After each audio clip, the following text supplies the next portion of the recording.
Bon, all right, let's begin. Thank you all for being there. You know, on a Saturday morning, obviously. I'm M.Amer Meziane. I'm a professor here. Assistant professor of humanities, and of course, I'm joined today by Philippe Descola, and this is a one-day symposium. So we'll be also joined by Anne-Christine Taylor and Thangam Ravindranath. This is really a symposium, so the idea is really to first introduce the terms of the discussion. I think I already mentioned throughout the Sorel residency that, and throughout the different seminars that Philippe gave, that to some extent this conversation already began, and it's a collective discussion that involves a publishing house also in France called Vue de l'Esprit, and it, who actually organized a conversation at the Collège de France. It was in 2024, so, and linked to the publication of a book called Au bord des mondes, or Alongside Worlds. So what I'm going to do first as an introduction before I actually give a talk, if you will, is to try and present a sort of map of where we left actually this conversation off, where it ended to some extent. And I'm going to start with points of agreement, which of course also presuppose that it's also an agreement to disagree, if you will. So it will be on both sides of this binary, if you will. I think the first very general agreement is that nature and religion are both problematic concepts, and that to question nature and the divide between nature and culture presupposes that we also question other divides between religion and its others. The others of religions are multiple. It can be society, it can be economics, it can be politics, it can be science, and so on and so forth. But this agreement already sort of engenders, if you will, a difference. That is to say that, from my point of view at least, there is an implication of that, which is that naturalism, in my view, gave birth to something else, which I will provisionally call secularism, before it can become what Philippe would call culturalism by the end of the 19th century. So it's both a conceptual disagreement in a way, but also different takes on the history of concepts and the history of politics, but you could also say environmental history for different reasons. Because in between naturalism and culturalism, if you will, you have at least one century, which is the 19th century itself. I could say, of course, the end of the 18th century at least, which corresponds to what historians call conventionally, of course, the Industrial Revolution. So in my view, what I call secularization, for that matter, is something that does not really stabilize until the very beginning of the 19th century. We could say also, of course, this is a convention, these are only indexes, if you will, that this sort of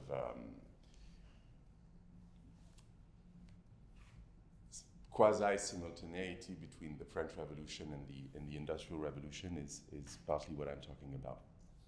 So for me, the model that Philippe talked about is both extremely important and generative, but I think also still remains incomplete if we don't add that layer, theological political layer, if you will.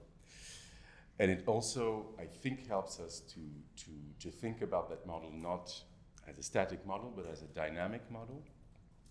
But for that reason, this is why I allow myself to say it might remain incomplete if we don't clarify that is that I think we need to clarify how we explain the birth of naturalism itself from the entrails of Western Christendom and the Renaissance, which in the terms of the model would be how does a particular situated analogism give birth to naturalism. And I think theology is fundamental in that regard. Theology, among others, of course, I'm using, conventional words. This is just a way of situating the terms of the debate or the conversation. I know that debate here sounds not exactly like débat, but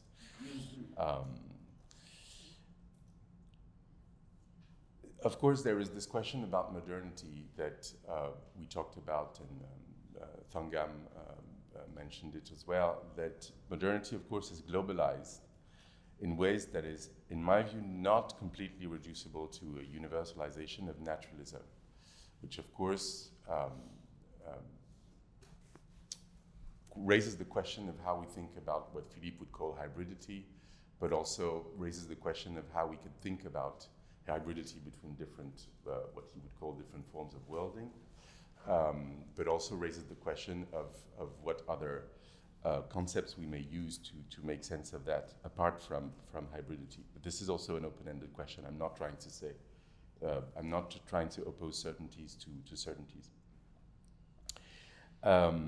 So, in other words, if I was to really summarize the position, is that I think the question of political theology is unavoidable, provided we unpack what we call by political theology, which I consider also partly as a problematic field, not only because of Carl Schmitt, but partly, and that it must be reconfigured through a concept that I think lacks in the model, which is the concept of imperiality, which in my mind is more important even than the concept of secularization, which I use, if you will, strategically or tactically. And this is via a reflection on imperiality. So if you will, the fact that the mediation between heaven on earth is oftentimes the mediation of an emperor. And the fact that this mediation transforms itself, evolves in a very specific way in the West, if you will, by virtue of the failure of empire, which is what I'm trying to describe in this book called The States of the Earth. So of course, when you reason via these two words, imperiality and secularization, you sort of, to some extent, encircle the question of naturalism, because imperiality comes before naturalism, and there is certainly, I use your term, Philippe, an analogical imperiality, if you will, even analogical imperialities. I think imperiality is actually very crucial to understand the cosmopolitical dimensions of what we may call an analogism. But it doesn't mean to say that it disappears with the birth, if you will. Once again, I'm really trying to do justice to the model. But it also does not disappear, if you will, after the birth of naturalism. In my view, it becomes colonialism if I was to really schematize the argument, and it becomes so because the empire is impossible in the West, in that different sovereignties claim imperiality in the absence of empire. So I'm really not saying there is a sort of continuity or something. There is something precisely very dynamic about it. I hesitate to say dialectical because of the charged tradition behind the word, but it's something close to that. We could say analectical if we were to quote some philosophical traditions. I'll come back to that maybe. Hence the inevitability of the question, and here, words are less important than what is to be thought, by which I mean secularization is one possibility. I think it's in the end, it's the most efficient, but it doesn't mean to say that other concepts cannot work. Even though I know that some people have raised doubts about the word and so on and so forth. I did have some doubts about this word, to be clear, and I ended up using it for reasons I could explain. But I think Philippe used the word detranscendentalization. Well, this is it. I mean, it just means that there is something to be thought. So I think we agree on that. Confessionalization is something, because precisely it's same with religion, the concept of religion or the concept of nature. We need multiple concepts. So secularization should be not used as a monolith, but should be sort of, there should be a horizontal line of concepts. And confessionalization is one of them, which explains why there is no death of religion at all, and that we still witness we could say the globalization of certain forms of socio-religious formations. Of course, Protestant ones being the most visible, but not only. It also is, in turn, the becoming religion of religious traditions, if you will. That is to say, the fact that the concept of religion, and I think there are similar processes with the concept of nature, is what happens when actors themselves use the word religion to describe their own traditions. And this is also what happens when we start talking about Christianity, Judaism, Hinduism, and so on and so forth. And these isms are something that betray a transformation from the inside, from an imminent transformation from the inside of the traditions, if you will. And they also betray, of course, that secularization does not destroy them or something like that. Of course, one of the most famous synonyms, if you will, is disenchantment, but I will not delve in the details of that. Last but not least, of course, I said that it was also linked to environmental history, because in my view, what we call the Anthropocene is not something that happens in the 17th century, but really during the 19th century. So I think that something else happens, and it's to some extent an upheaval of naturalism itself, which becomes more than simply naturalism in my view.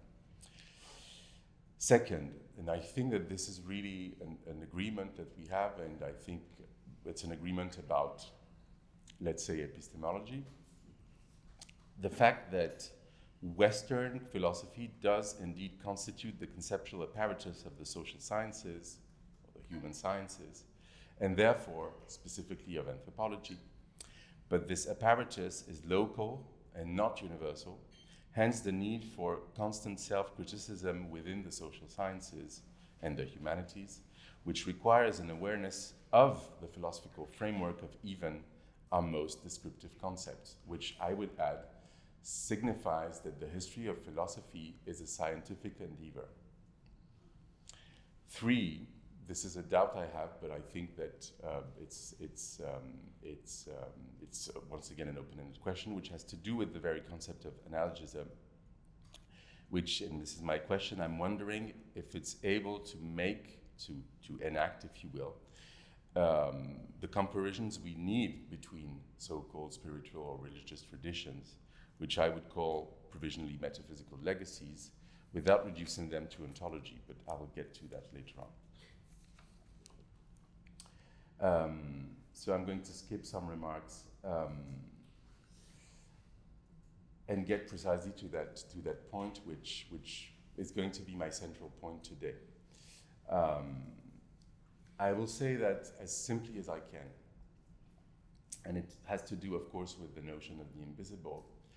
The argument I'm trying to make is, of course, not that anthropologists cannot think of the invisible or monotheism, of course. I mean, nobody said that, and I did not say that. I'm simply saying that not everything that's invisible is a being. It's different. And not everything invisible is ontological for that reason. The invisible seems to me to be an indicative category, but it does not completely stand up the test of critical scrutiny, that is to say, the one we agree upon to some extent, which involves the history of philosophy as a sort of meta-discursive necessity from inside, from within social sciences themselves. I will say something about the audible if I have time, but of course, another indication, after all, the invisible can be perfectly audible, right? It's a very simple point, of course, but I think this is also what we need sometimes, is it betrays a fundamental limit of the category. I'm not trying to say we have to erase the category. I'm trying to say there are gaps and there are things that are very ambiguously not included, if you will, in the way we use that category.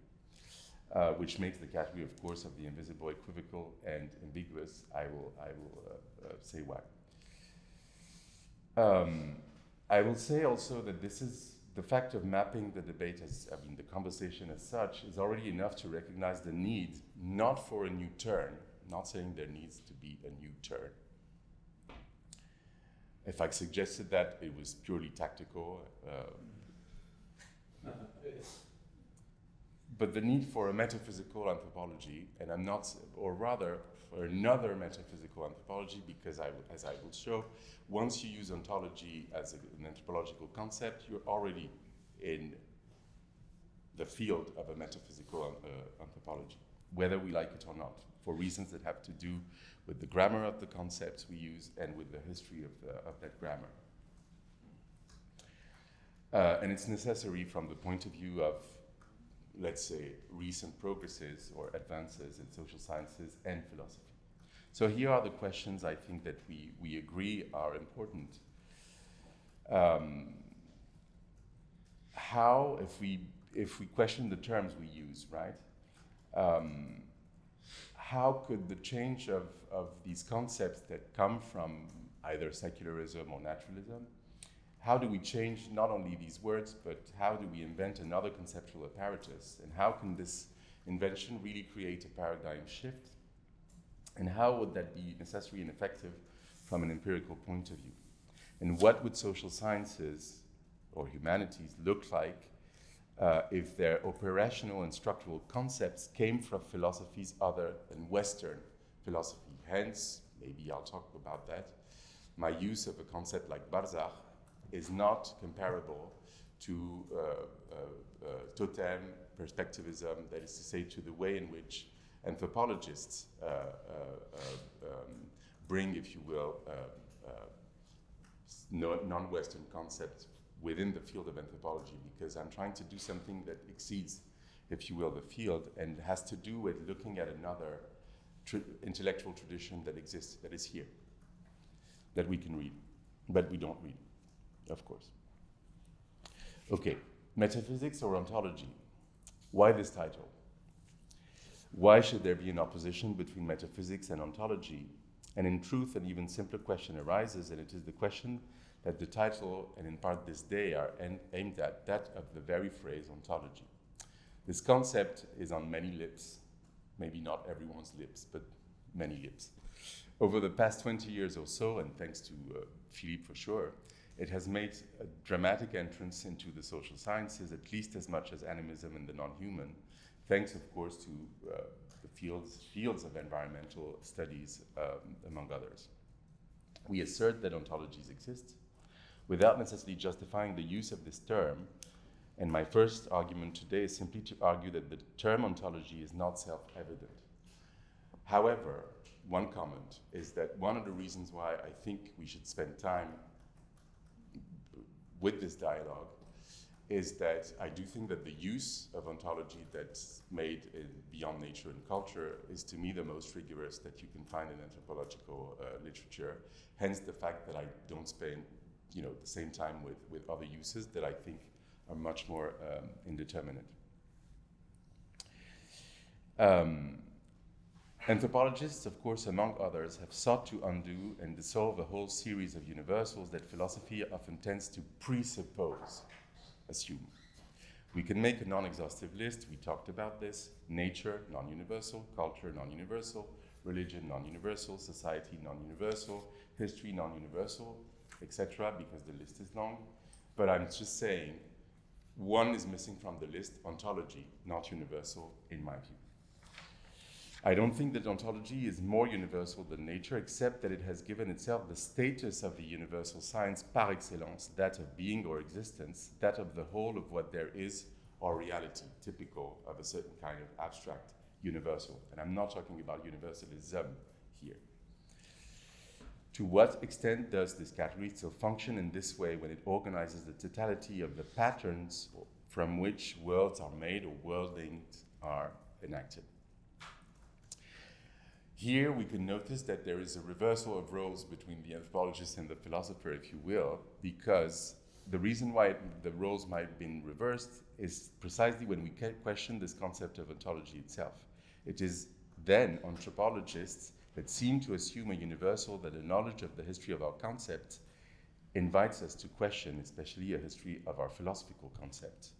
We therefore assume without saying so that the concept of ontology is a kind of universal, and it is this assumption that I think we should question, and I want to question with you collectively today.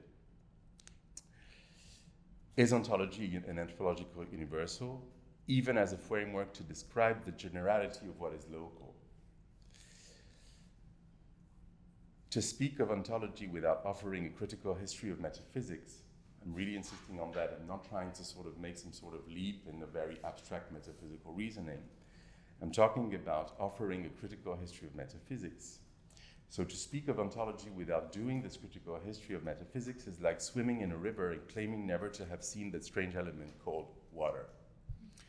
Ontology is immersed in metaphysics like a fish in a river, like humans or non-humans in their environment, except that fish sometimes think they can live without water and thus declare that water is dead, when perhaps it is the fish that's dead. Let me explain.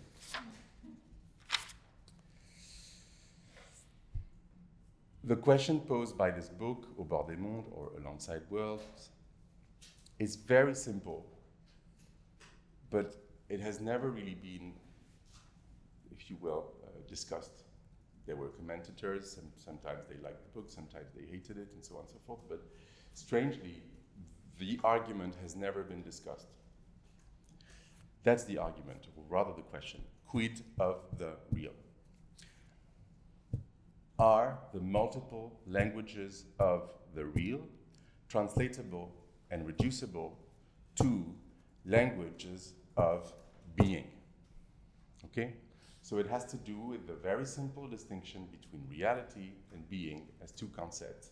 And one of the problems I have with the ontological turn is the fact that it's unclear and imprecise from a conceptual point of view, because there is a systematic confusion between reality and being.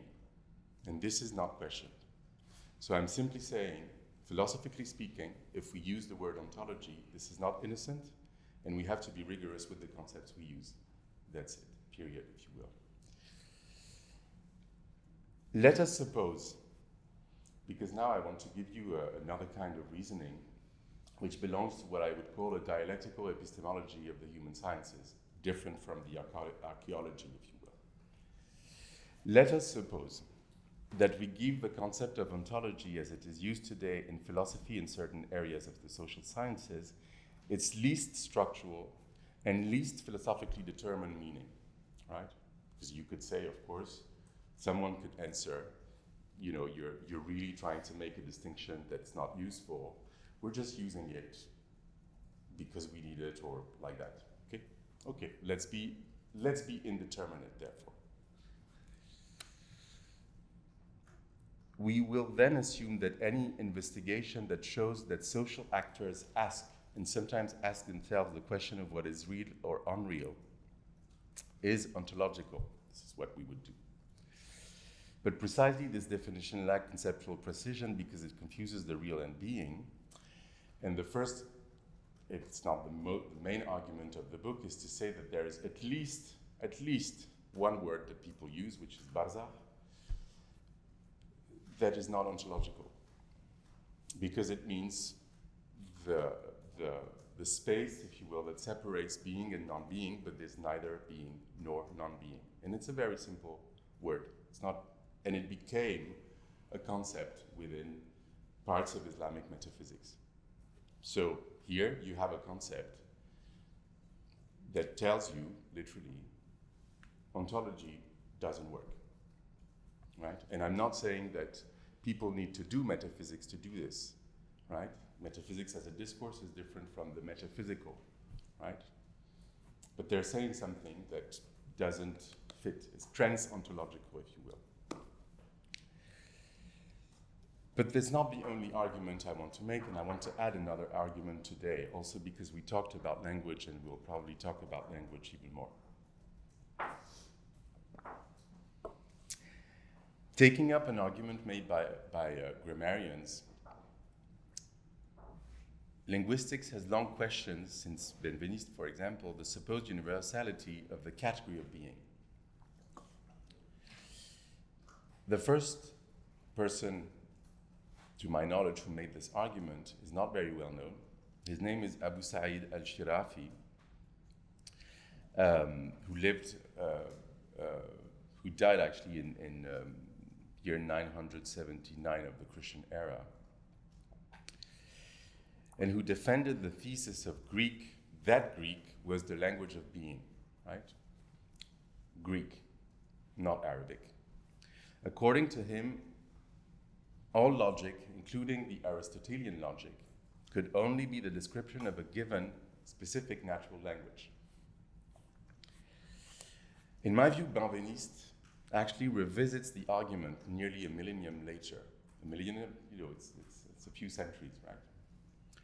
Of course, in a very important article called Les catégories de pensée, catégories de langue, categories of thought and categories of language, published in Les Études philosophiques in 1958. Of course, we could think about Kagame from this point of view, a very important African philosopher who, in my view, continues the line, actually, of al-Shirafi, and not exactly, or at least this is how I would make the difference between him and Placide Tempels. Because precisely if we see, if we reconstruct another intellectual genealogy, we see that there is such a thing as an Afro-Arab philosophy that actually shapes some of the scientific arguments that were made by linguistics much, much later. It is surprising to see, therefore, that some anthropologists are acting as if the question of ontology did not exist, being so reluctant to start from the variability of languages and to think seriously not the absolute untranslatability of words, but what the untranslatable makes us think differently, how it makes us think differently, and what it makes us think differently.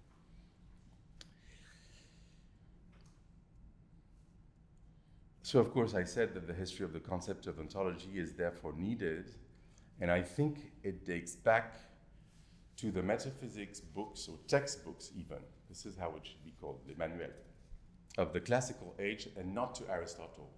Also something that should be more precise in the conversation. Ontology does not begin with Aristotle. The science of being as being is not ontology. It came to be defined as such only after Suarez, and more specifically by the German readers of Suarez, if you will, since the beginning of the 17th century, before Descartes, actually. Maybe I'll say some things about that, because it means something. It means something even for the very genealogy of naturalism and of modernity, or, and to some extent, the Western canon, if you want to put it that way. Also a very tactical word. What does that mean? It means that ontology is as much part of the coordinates of philosophical modernity as the concept of nature, or as much part of the coordinates of naturalism, which is why it is inconsistent, in my view, and the idea is to discuss that, to question the moderns, the Western moderns, on the basis of their own metaphysical apparatus, which is none other precisely than ontology. Ontology, as it became increasingly distinct from theology, if you will, but I will get back to that.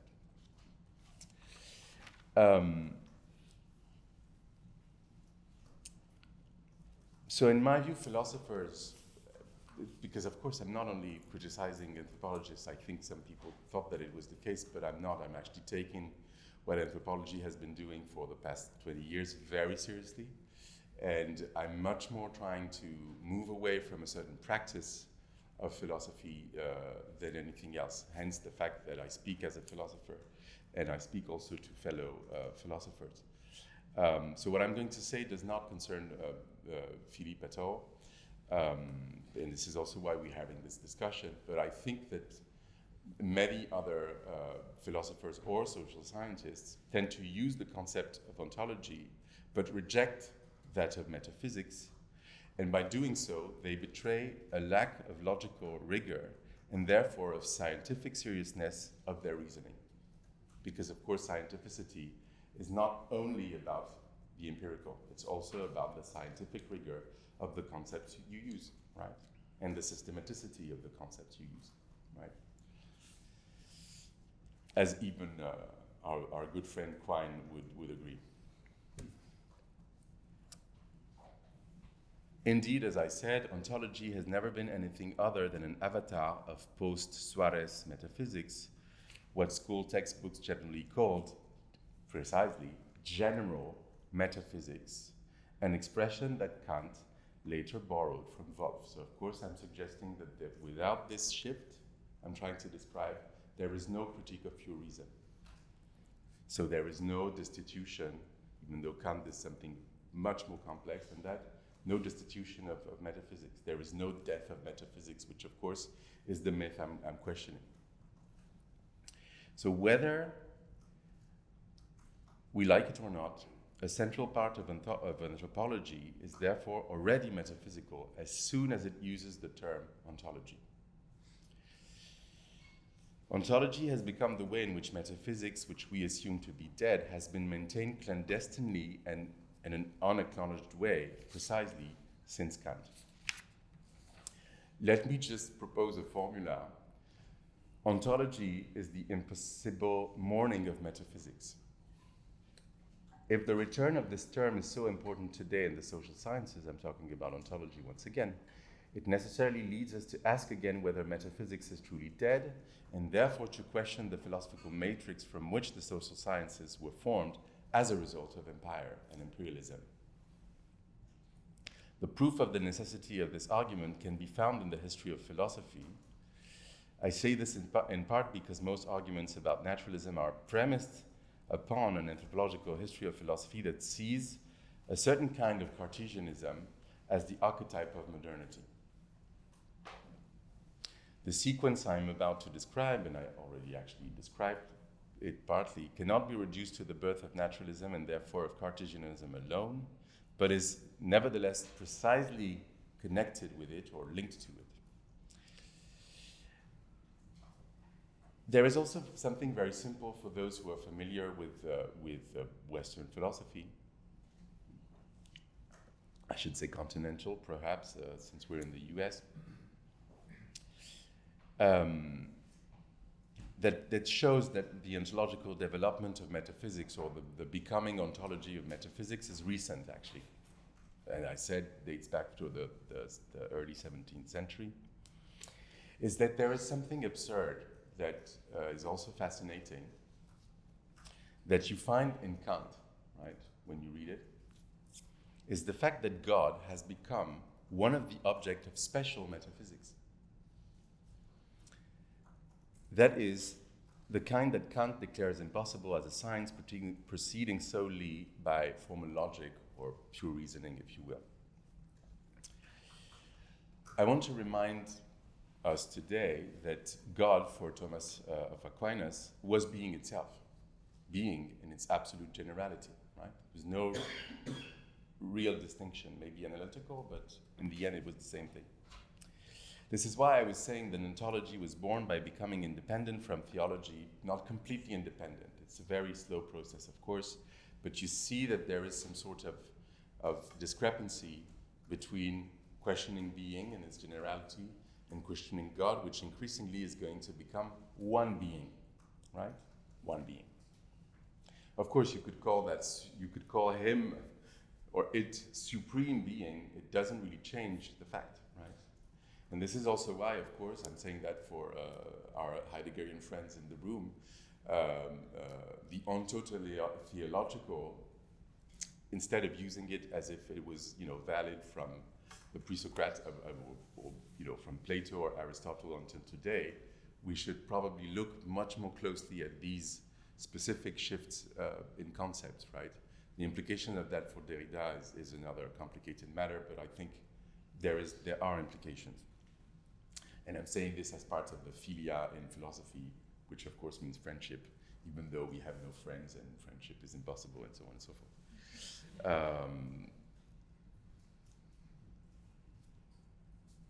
So the absurd thing I was talking about is that the divine sovereignty is supposed to be divine, but nevertheless becomes a field or a region of being, right? How is this manageable? You may say, if you want to simplify, that hence secularization, if you will, because that's an impossible contradiction. Hence the death of God, if you will. How could God be God or remains God if God is just one being? To some extent, it's absurd. So I could give you a few names, of course, because I suppose that some of you are going to ask me. I'm talking about very unknown authors that perhaps Descartes read, we're not sure, but Descartes read Suarez, this is quite sure.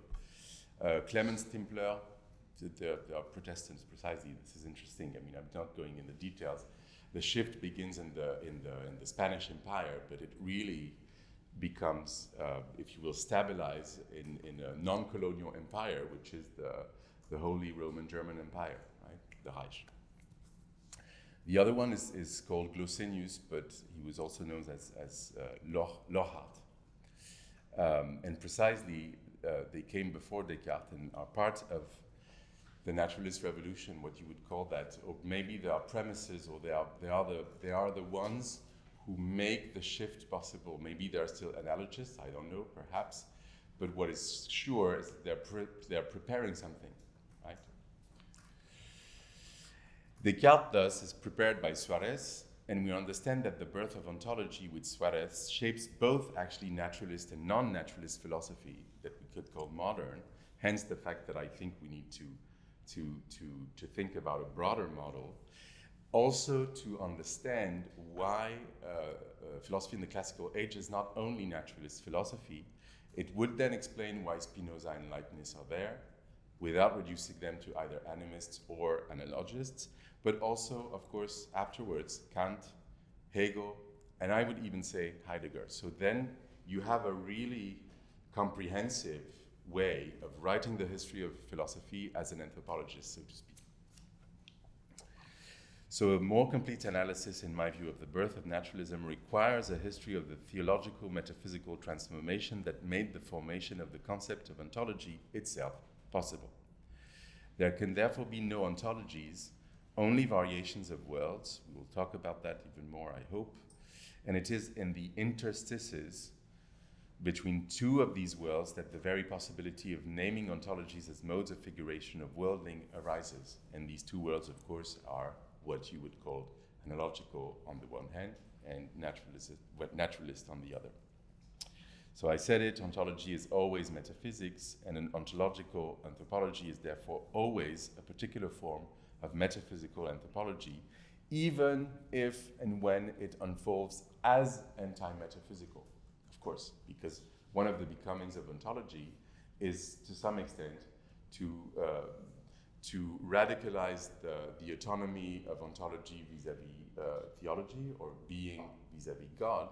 And therefore, if you radicalize it, then ontology becomes anti-metaphysical, right? You turn ontology against metaphysics, which, of course, is a contradiction, or to some extent, in my view, a dead end. Ontology claims to be general metaphysics. It claims oftentimes, of course, to be transcendental. Hence, the problem I have with the transcendental subject is that this is what is at stake here. Phenomenology, I don't think, changes the problem, not fundamentally. It claims, therefore, to be a general metaphysics, a science of being that is autonomous from the science of causes, and therefore from God. And it paves the way for the destitution of the theological by an autonomous ontology, or seemingly autonomous ontology. So from that perspective, you could say that ontology is disenchantment, that is to say the provincializing of God by the becoming abstract of being itself. So ontology as a concept in the field of studies was born in between analogism and naturalism, in this interstice or interval or écart, if you will, is the space, this in between, is the space of what I would call secularization, for the lack of a better word, a set of theological and philosophical upheavals that allowed nature and ontology to invent themselves together. Nature, religion, and ontology are built on the ruins of the analogical word, if you will. Because the verb to be is a local function of certain so-called Indo-European languages, this is how we, of course, linguistic has sort of stabilized the argument. I'm trying to sort of date back to at least the 10th century. Ontology cannot be general metaphysics, actually. Al-Haq, a word that is so central to designating the divine in some traditions, designates three concepts at once and links them, the real, the true, and the just, namely the political and moral legitimacy of action. Hence, if the divine is first determined as al-haq, as the real and not as the supreme being in the chain of beings, if you will, we have to enact a reversal of this sort of classification and distinction between general metaphysics and special metaphysics. To grasp this, one needs, to some extent, only read Al-Kindi, the founder of Falsafa, with patience and attention, because the Tawheed, or the unicity, the metaphysics of unicity, as I call them, is what brings into existence, the Arabic term is wujud, the act of existentiation itself. And I think that this is a different kind of metaphysical languages. So I was talking about a reversal, and this reversal that I think is needed is that precisely ontology becomes a special metaphysics, not general metaphysics anymore, a region, if you will, of the real. Because general metaphysics becomes something that has to do, or an inquiry. I think this is partly the science that we were talking about as something yet to come, and it's not exactly anthropology, that this general metaphysics would be about the different grammars of the real, once the real is distinguished from being and non-being. It's the same. Of course, I'm talking about a binary. This would be another kind of philosophy closely linked to language, but also not reducible to constructivism, quote unquote, right? And hence we must therefore reverse the pre-Kantian and Kantian metaphysical order, or ordering of metaphysical discourses between general and special metaphysics.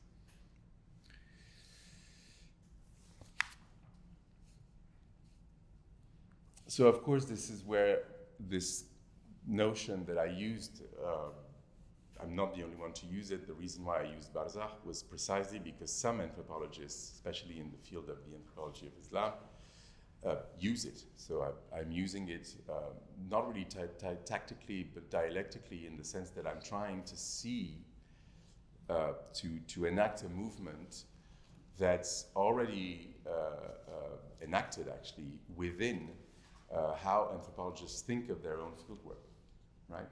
So it's used by anthropologists because it's used by people who live in this world, either to talk about their dreams or to talk about the Mediterranean, if we're talking about migration, because it also exists. Sometimes it also means death, because this word can also refer in the Quran, for example, to the liminal space where the living, or rather the dead are still living, or are neither living nor dead, if you will, and this is why they can come back in some dreams. But the thing that is interesting about that concept is that precisely it became a metaphysical concept, that is to say, it was part of an internal reflexivity from within certain traditions, right? Of course, we call them tasawwuf. I don't like the word Sufism. It's partly an Orientalist concept, but of course, these are, once again, conventions. What I'm trying to do, which is more important than simply one word, because it has sort of become fashionable to use it as a sort of other. To me, it's not an other. This is why I'm not interested in bringing non-Western concept against the West. I'm interested in thinking beyond the West and the non-West. Neither Western nor non-Western, right? This is what is of interest. In my view, it's planetary, right? As some people say. But Barzakh, if we want to think about it, it's something that there is to think, an untranslatable that makes you think something. It's not a schema, it's not cultural, it's not cultural. Of course, it's located somewhere, but it's not reducible to that location. This is why I'm not making an anthropological argument. But it's used, and I use it also because it has been used, and it is used to describe a trans-ontological excess. And in my view, there is no ontological excess. To me, it's a sort of cercle carré or contradiction in terms. Which brings me, of course, to a distinction that I should make. That is to say that I should clarify, because, of course, many misunderstandings and therefore objections came from the fact that some commentators did not really understand the distinctions.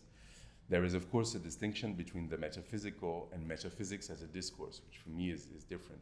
I'm not saying that people practice metaphysics and don't know that they do, right? This is a discourse, and there is no metaphysics if people are not metaphysicians. That's, for me, absolutely clear. There is no unconscious metaphysics. Neither is there, in my view, unconscious ontologies. That's to some extent another question. But there are metaphysical or more than physical realities, yes, for sure. And to some extent, the invisible is only one part of the more than physical, right? And precisely, it's linked to another distinction, is that for me there is a distinction to be made between the metaphysics of the ultimate and the metaphysics of invisible beings. And I said that, of course, it's not that anthropology cannot think about the metaphysics of the ultimate, is that if it starts to think about it, it goes beyond itself, right? So it is easier to think about ghosts. Easier doesn't mean to say that it's bad, of course not. To think about invisible beings, right? Because they are beings, right? Ghosts, gods, what you would call ancestors or antecedents would be the word spirits and so on and so forth. But once you think about something that's ultimate, and you don't need to think about monotheism to do this. We could talk about non-duality or even the one without referring to Abrahamic traditions either, right? So one might object, of course, I have to take this seriously, that metaphysics, and even more so maybe the Barzakh, is above ground. I've heard that. Hors sol. So basically an abstraction that has nothing to do with praxis, and so on and so forth, right? One example, in my view, is enough to show the inanity of that, I'm sorry to say that, pseudo-objection. Because if I want to introduce this concept, it's not only because historians or anthropologists of the Afro-Arab worlds find it there in their descriptions. It is maybe above all because the concept of Barzakh and a certain tradition of Islamic metaphysics, and it's not exactly Islamic, it's just metaphysics, let's put Islamic aside for a moment, was formulated by a key author, which is, I talk about him quite often, I know, none other than Amir Abdul Qadir, the one who fought against French colonialism in Algeria. However, I could say something similar, of course, not necessarily with Barzakh, about El-Hajj Omar Tal, who was fighting similar fights in West Africa. I could say similar things about the Sepoy revolt. I actually, in the book, talk more about the Sepoy revolt in India. We could also make not the same arguments, but similar arguments about the Haitian Revolution. Because, as some of you know, Catholic voodoo was absolutely formative in that insurrection. So I'm talking about anti-colonial movements before the 20th century, if you will, right? Very important moments, right? And to some extent, I'm also faithful to a certain line of conversation that appeared within what was called the subaltern studies, but never really emerged as central to it, maybe because of the secularity of academia, including post-colonial theory, but this is also a question mark. The philosophy of liberation of Dussel, for example, never mentions the legacy of Abdul Qadir, which he was probably unaware of, but I want to emphasize something today, since we are where we are. Two other people did recognize this very important legacy of Abdul Qadir. Marx, who wrote an article about Abdul Qadir. Fanon, of course, who talks about him in The Wretched of the Earth. So I'm not talking about some sort of margin that is interesting just because, you know, I have an interest in that because of who I am, right? And both praised him. But they were not the only one. I mean, many of the people praised him, including the President of the United States at the time, the New York Times, in France, even emperors praised him, and so on and so forth. Hence the fact that he's an important, to some extent ambiguous figure, does not make him less interesting. I think he achieved ahead of his time a practical theoretical unity that neither Marx nor Fanon developed, both of whom emphasized his political importance, even the crucial nature of his memory for the formation of a revolutionary consciousness in Algeria and beyond. Maybe, a parenthesis, the only person who rose to that level of practical theoretical unity or practical metaphysical unity was Lenin, right? Maybe. Which, in fact, should lead us to refuse to see the latter as the sole model of the unity in question, right? The Algerian Revolution drew de facto from both sources, in fact, Lenin and Abdelkader, you might say, as evidenced by The Wretch of the Earth, which theorizes on the basis of revolutionary practitioners such as Omar Ouzdik and Aban Ramdan, who are used but not really cited by Fanon. So, what I want to say is that he was inseparably the organizer of an insurrection against, a colonial army in Africa and a metaphysician, but that his only misfortune is that he never believed in the death of God. Misfortune. Maybe this is why we don't remember that. I don't know, and this is not going to be my question. I'm not going to go back to some of the distinctions I made. And also there is another one between absolute invisibility and relative invisibility, but I will leave this aside for the discussion.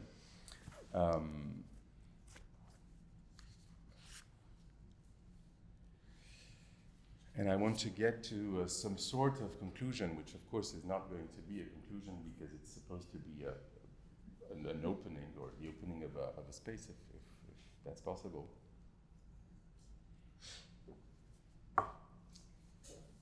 Is to say that what I'm trying to formulate here is an invitation, of course, not some sort of static, if you will, polemic or criticism. I don't think we're at this stage anymore, thankfully. So it's an invitation that is addressed to the community of intellectuals. Of course, this book that I'm talking about is addressed to another community which is, let's say, of French anthropologists, but also beyond. It's not just French anthropology.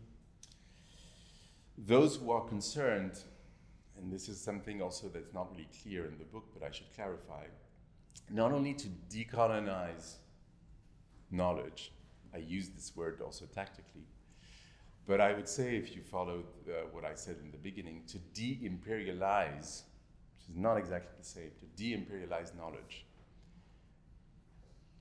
which means also, of course, that it has to do with the criticism of theological formations that we still assume, even though we don't assume them as theological formations anymore, right?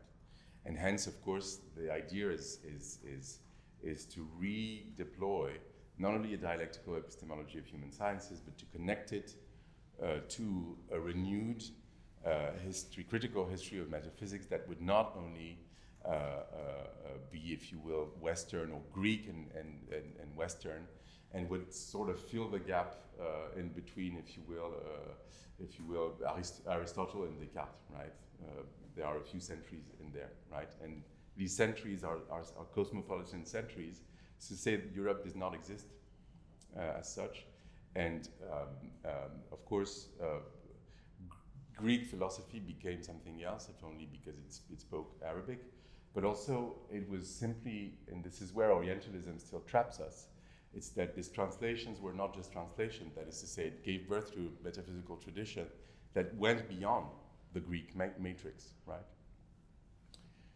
And I'm not trying to reactivate that just for the sake of reactivating it. I'm trying to reactivate the modes of thinking that we lost when we lost that connection. So why did I call that book a sort of, it's not really a praise for philosophy, but it's certainly not for disciplinary philosophy as it is, but for the tradition, the discipline in the sense that you talk about this self-discipline, right? Not about an enclosed discipline or a disciplinary discipline. I think I used the word plaidoyer, which I suppose is closer to a plea. Also because of the reference, if you will, to friendship or to philia, because my invitation has to do with an act of friendship, to some extent to maybe not to end, but to intensify the very gesture of the thought that is already being deployed when we use precisely ontology in the way, or as a way, if you will, of describing a kind of worlding. So this is why I'm not trying to say, it's not an external critique, right? This is why I allow myself to talk about dialectical epistemologies. It's really something that does justice, tries to do justice to what it observes first, right? Because you can observe concepts as they're used, and to enact a movement that brings a certain kind of paradigm beyond itself, right? And you don't need Hegel to do this. After all, this was called Jadaliya for centuries, long before Hegel was born. I'm not going to talk about the reactions to that gesture. This is not the point, and I don't want to go through that because I don't think it's in the end very, very interesting. I want to say a few hypotheses, so I will speak for the last part of the talk in points, if you will. I should even say in fragments, which of course on my end, if you will, means a certain reactivation of a mode of discourse that, let's say, philosophers are afraid to use because it might seem too abstract, right? So I think we should just do it unapologetically. 1, not all metaphysics is ontology. 2, if metaphysics is not ontology, slow. That's why we don't do it anymore, I suppose. So I'll go back to it. Okay. 1, not all metaphysics is ontology. 2, if metaphysics is not reducible to ontology, it is because not all of reality can be reduced to being. This is true of the real as much as it is true of language, if we agree to go beyond, constructivism, as it were. 3, metaphysics is not ontology, and without it, there can be no quote-unquote decolonization or de-imperialization of philosophy.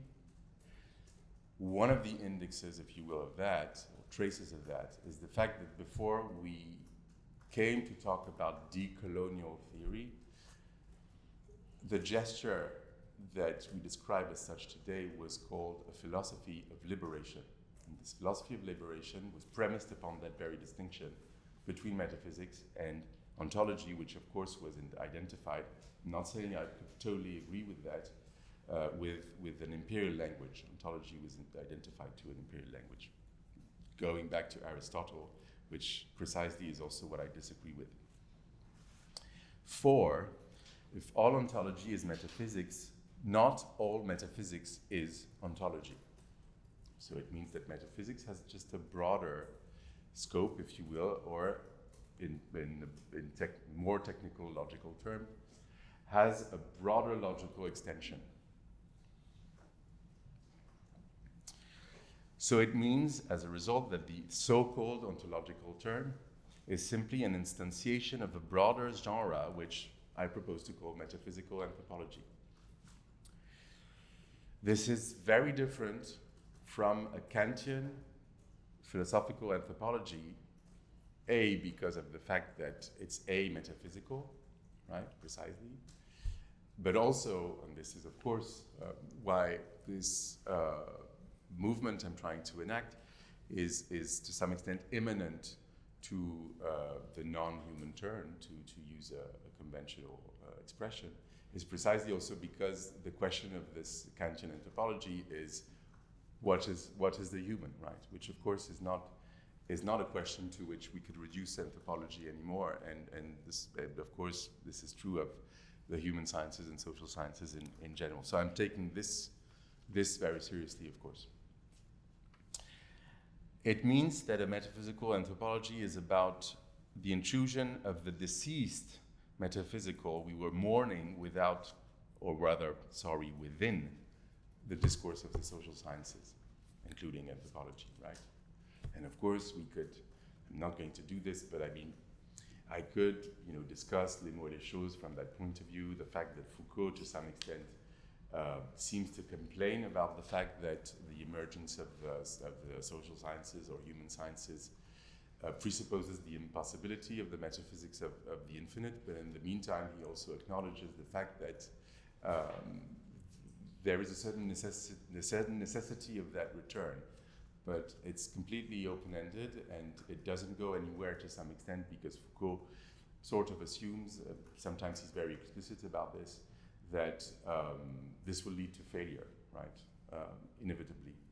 So, open-ended question, it's not exactly in the book, this has to do with other projects I'm trying to write about, and but yeah, I'll leave it for discussions. I'm going to say something a bit more, maybe less historical, and I might get in trouble by saying this, but I mean, I probably already am in trouble, is that the failure, because I think there was a failure, the failure of object-oriented ontologies, I think, came from the fact of not identifying the problem I'm trying to identify, and also from its Eurocentricism in terms of its limitation to what is called the Western canon, that is to say, either Greek philosophy separated from their becomings in Afro-Arab worlds, let's put it that way, or in Afro-Asia, but also, of course, let's say the post-Cartesian canon. And I don't think it can work if we do this.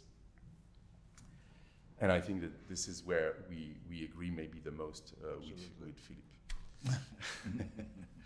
A metaphysical anthropology means, therefore, and first of all, that a critical history of metaphysics is constantly deployed as a self-critical discipline within the practice of social sciences and the humanities, if you will, about the very concepts we use when we describe, and this includes ontology. Okay. So I'm going to make another point, or rather, before I do another point, because I have another series of points, but I promise it's the last series. I said something about the distinction, which I think, explains many misunderstandings about the book. The fact that we should distinguish the metaphysics of the ultimate from the metaphysics of invisible beings, which of course is immediately translatable within an ontological framework. And I think this is what I said already, but I want to make it clear that some metaphysical realities, I'm not talking about entities, because you would be right to object that entities suppose ents, which suppose the language of being. I'm really talking about realities, which are neither beings nor entities, neither beings nor non-being, if you will, and that could be precisely much more ambiguous. There was an objection, I think, that was made, which was interesting, but I think premised on a misunderstanding, which was to say that really we never encounter being or non-being because this is really some sort, the reality we encounter is always ambiguous ontologically, right? It's never fully being and never fully non-being and so on. Yes, exactly, this is what they meant by Barzakh, that is to say that really where we live is the in-between, it's the space between the real and absolute vacuity, right?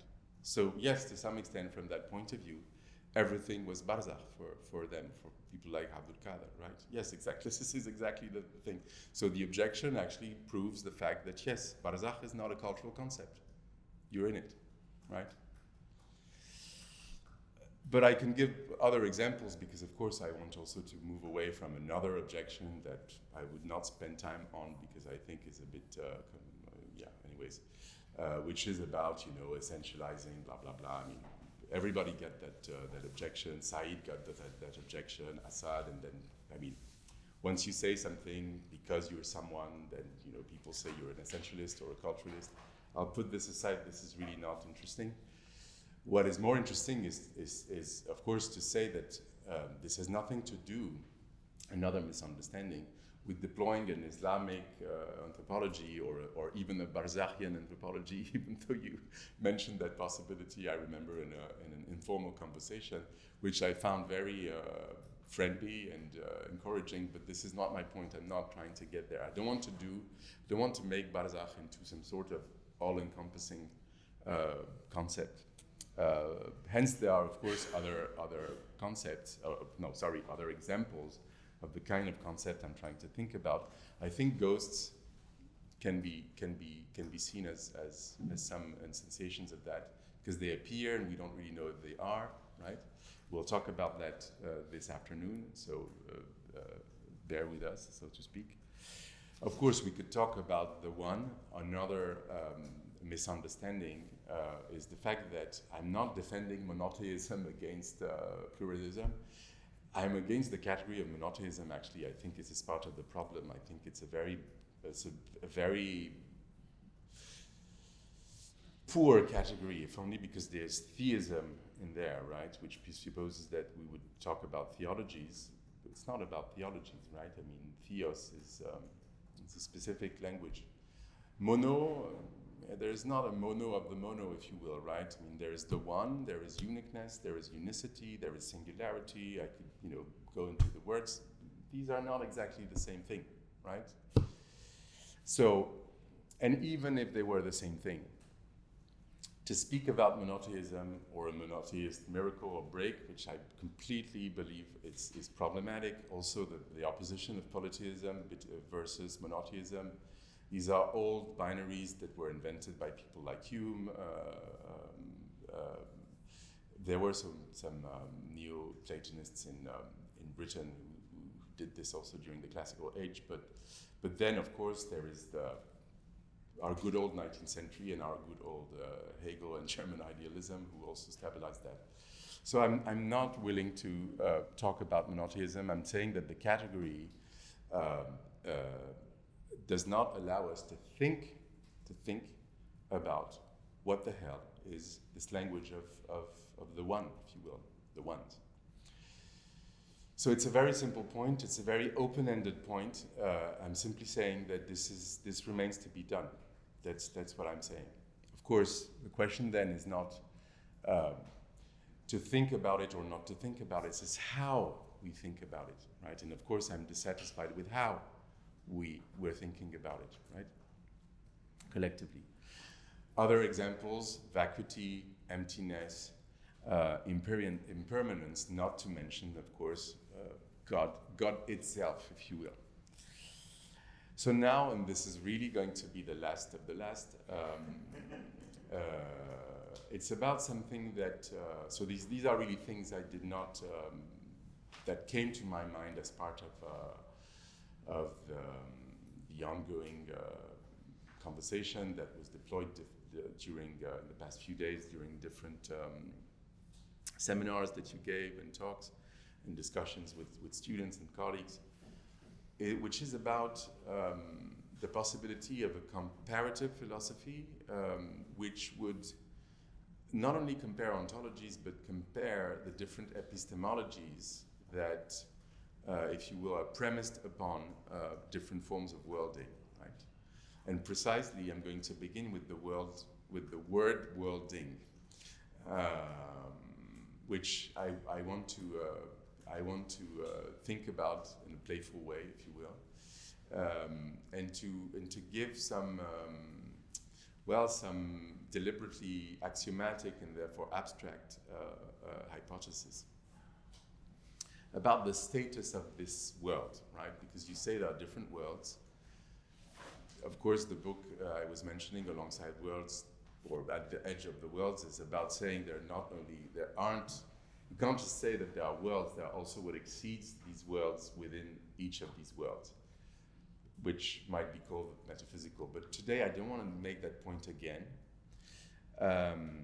I want to start from something you said and, if you will, dialectically go somewhere else. You said, and I want to just stop there is a world with a capital W before worlds, that is to say before worlding. Before, of course, is not temporal. It means that it's logically prior, if you will. But here is the thing I will add. I think, logically speaking, the world before the world, or the world before worlding, is necessarily pre-ontological. Because if the worlds are ontologies, I agree, yes. 3, therefore, I would propose calling the world before worlding differently, very simply, the real. So the world before worlding is not the world, it is the real. This world, what would be, for example, called dunya, the world closer to us, not exactly the same as the secular, for example. Always comparable to it, but not the same. This world would be how the everyday life appears within one world. Maybe the analogical world would be a question mark. So 4, I call the real pre-ontological also because, and I want to insist on that, I think it should be clear in the book, but maybe it's not, but it's made clear in an article I wrote for my dear colleague Thangam in a special issue called Tree, about the tree in the journal Substance, which is, I think it's called The Tree of Non-Being, and the subtitle is where Ibn Arabi and Abdul Qadir respond to Deleuze and Guattari. And I said something about the fact that I don't believe, and I find this binary quite, let's call it lazy, I don't believe in the divide between immanence and transcendence, and I think there are also untranslatable reasons to do so.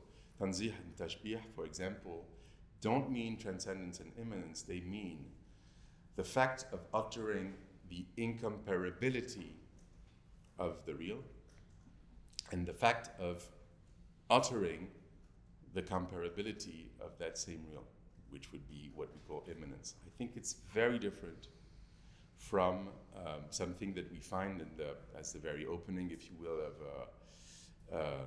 of Marshall Sahlins' last book, or posthumous book, which I would tend to consider not as false, of course, but as not entirely helpful. We must complicate that.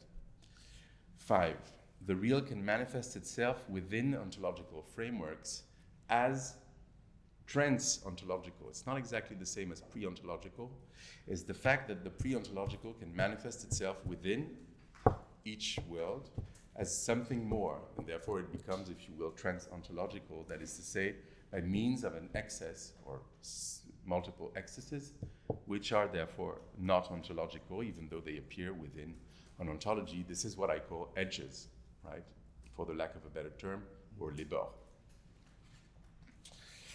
6, to argue that this excess is nothing or non-being is to remain trapped within the language of ontology. So this is not what I'm saying. This is not non-being or nothingness. And by the way, vacuity, if you're a Buddhist, is certainly not nothingness. This is Orientalism that really, even speculative Orientalism, has done this sort of equation that I think would be contested by most faithful communities of that tradition.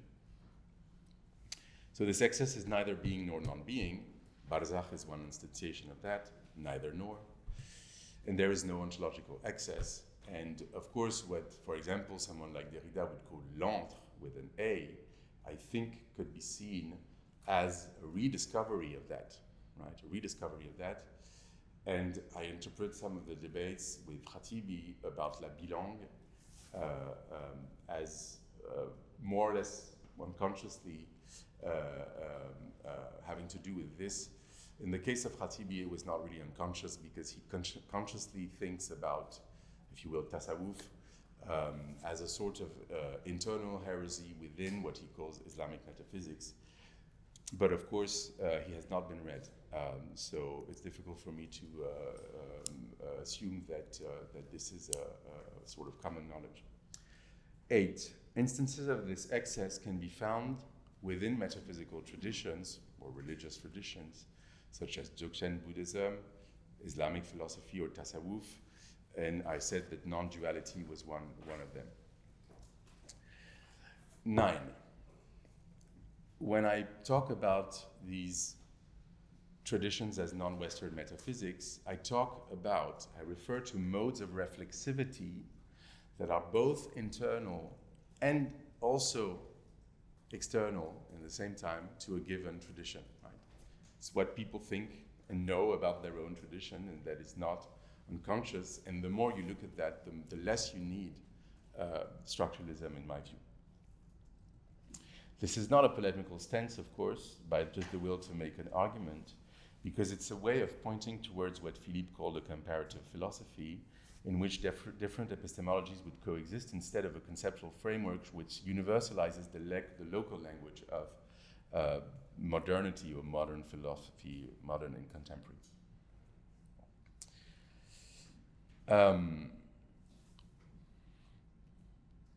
So hence, if you will, the fact of using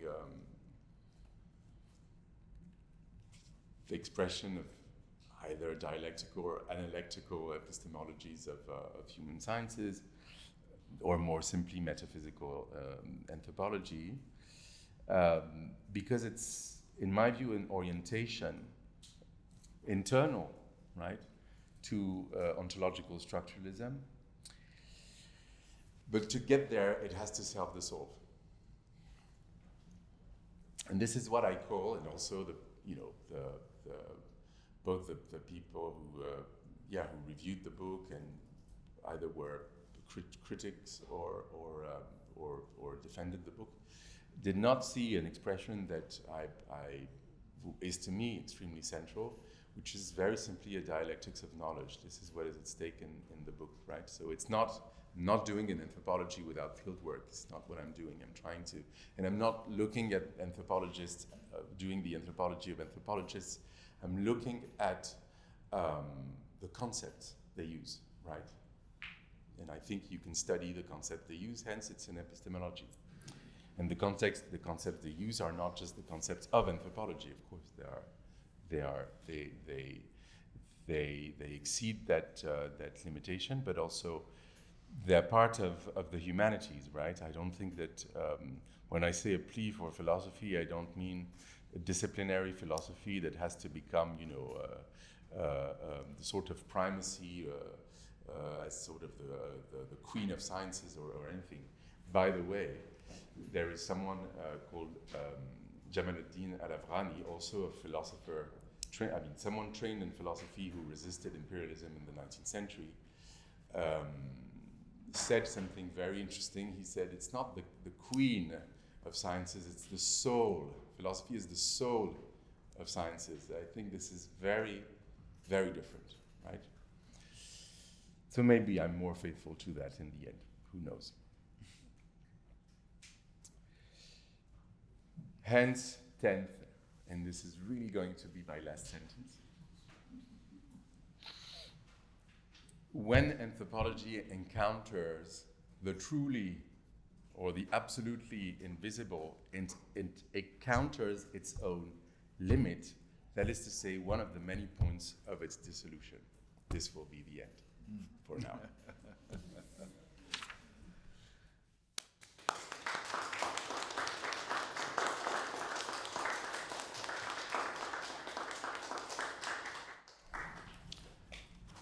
Well, thank you, Mohammed, for this set of very rich and stimulating remarks. I've taken, I think, 10 pages of notes, so I'll try to answer some of your points, perhaps in a discontinuous manner.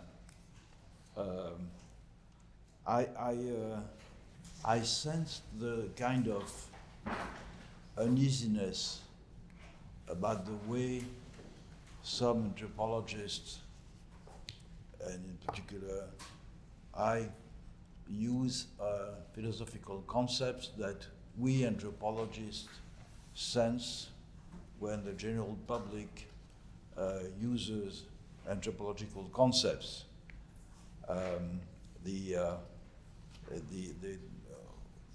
You can see everywhere in the press, in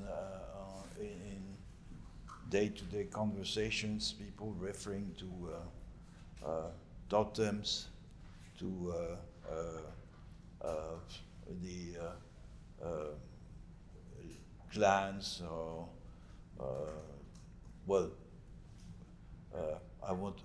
myth even.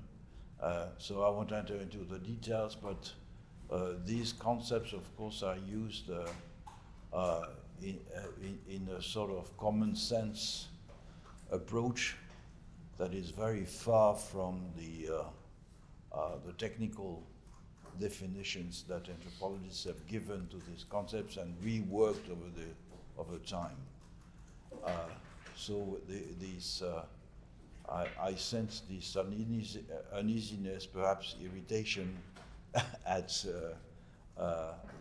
our use of philosophical concepts, and I will try to defend the idea that in fact these concepts are freely accessible to all and may be displaced from their sources and from the history of metaphysics and the history of philosophy, provided they are used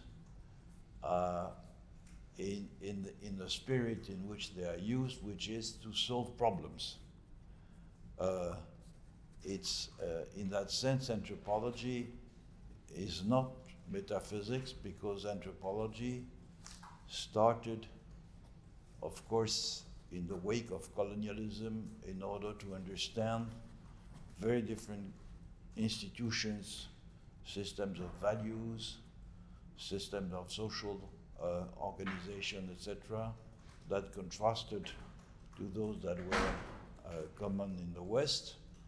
And so this notion of bricolage, which Lévi-Strauss has used several times, is central in the way we proceed, that is, in how we try to, on two levels at least, ethnographic on the one hand, to describe institutions for which there is no proper concepts that are able to capture the nature of these institutions taken in a more general sense, and at the anthropological level, when we compare, that is, when we try to make sense of the diversity of the ways of what I call worlding, and so we are forced to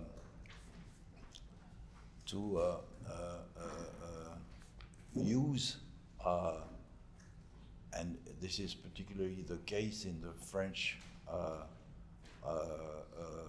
tradition, we are forced to use concepts that were provided to us by metaphysics, because many of us are anthropologists, in France at least, are philosophers by training.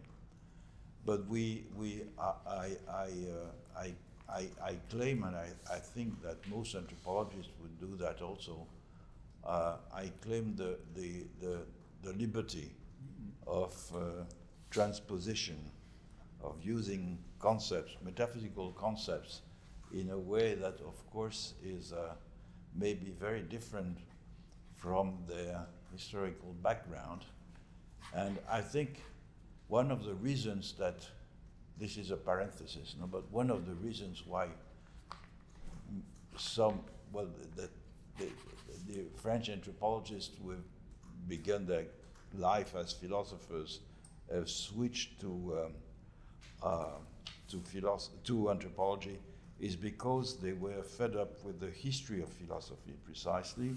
That is, with the tradition of philosophy that takes problems as a reflexive reformulation of concepts and problems that philosophy has developed over time. And I think most of my colleagues and friends and ancestors also who have gone through this process from philosophy to anthropology have done so because they were interested by what people said, thought, etc., and to make a step aside from the tradition imposed upon us by the history of philosophy. So now, perhaps a few words on the reasons why I chose to use the word ontology.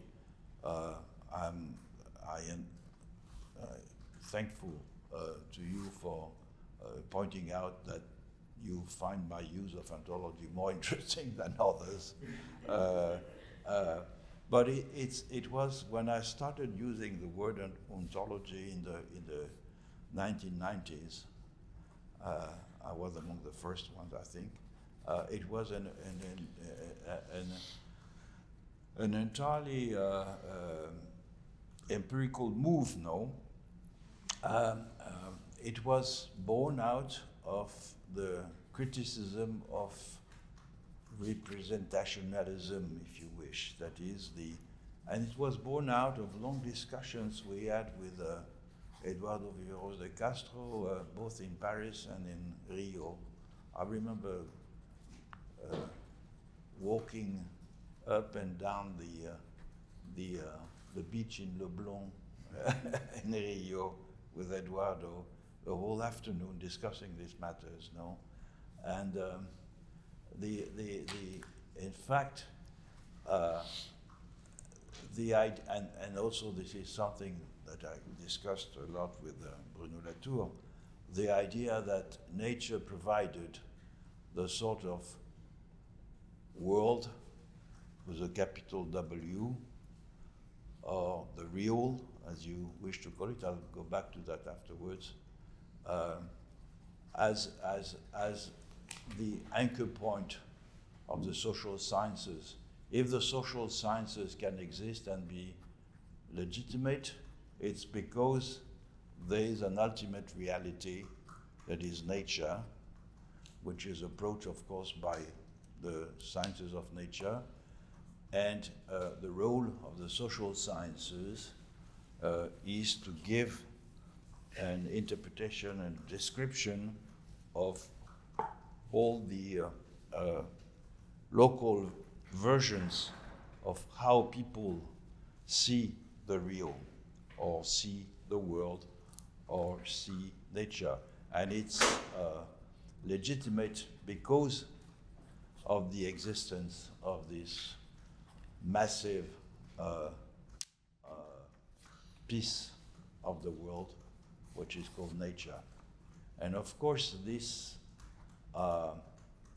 implied that on the one hand, there was a legitimate approach to nature, which was provided by the sciences, and hence a legitimate forms of worlding, which was the one that naturalism had invented through the positive sciences, and a multiplicity of interesting, because they were studied by anthropologists, but basically false implicitly, although few people would say so as frankly recently as it was said at the end of the of the 19th century, implicitly false representations of this big chunk of the world that was called nature.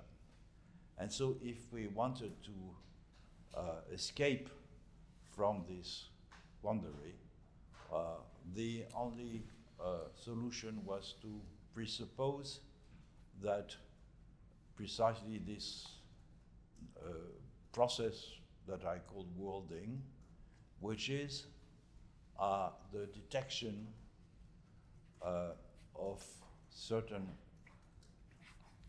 aspects of the world with a capital W, in order not to construct worlds, because constructing worlds, this is the kind of approach that I, Latour, and others have been pursuing, has been described as constructivism.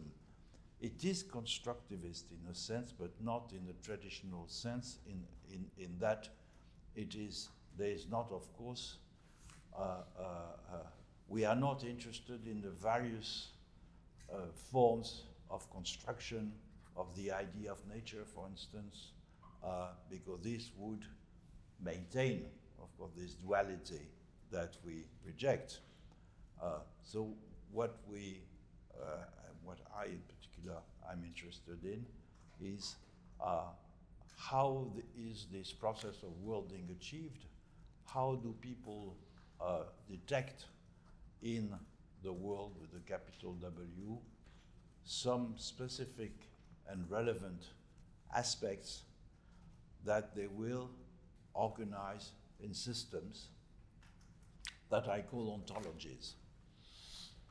Why did I choose this word? I chose it because it appeared to me to be the most, I mean, it was, of course, without any reference to the problem of being, which, if I tried to escape from philosophy, it was perhaps largely in part to escape from the problem of being, precisely. So, but not of beings. But not of beings, yes, of course. That's right. The problem, of course, is that, as you said, and as I said also, all these concepts that we use in order to describe the processes of worlding are completely imbued, at least in the European languages, by the Greek philosophy and its metamorphosis over the centuries, and in particular the problem of being. So it's extremely difficult to divorce oneself from this very heavy weight that we are carrying as anthropologists when we are using these concepts. When I use the word ontology, for me it was in a very straightforward and empirical way. As I said several times, it's the furniture of the world. Furniture of the world for a specific collective that carves out of the world with a capital W some elements, some kinds of relations that are detected in this world, and which form the world they live on, which they stabilize thanks to some kinds of inferences that can be organized into a structural model, which is a structural ontology, of which I've talked here in the past seminars. No, so I won't get back to that. Perhaps a few words about why do I prefer the world with a capital W than the real. The real, in my philosophical upbringing, is very linked to an empiricist approach, whereby, in fact, there's an opposition between the real and the representation of the real. And since I've tried to escape from this opposition, I decided not to use this word, le réel, no? Which is very heavy in French philosophy, in French epistemology, especially was very heavy in the 1970s, in part of Marxist philosophy in France.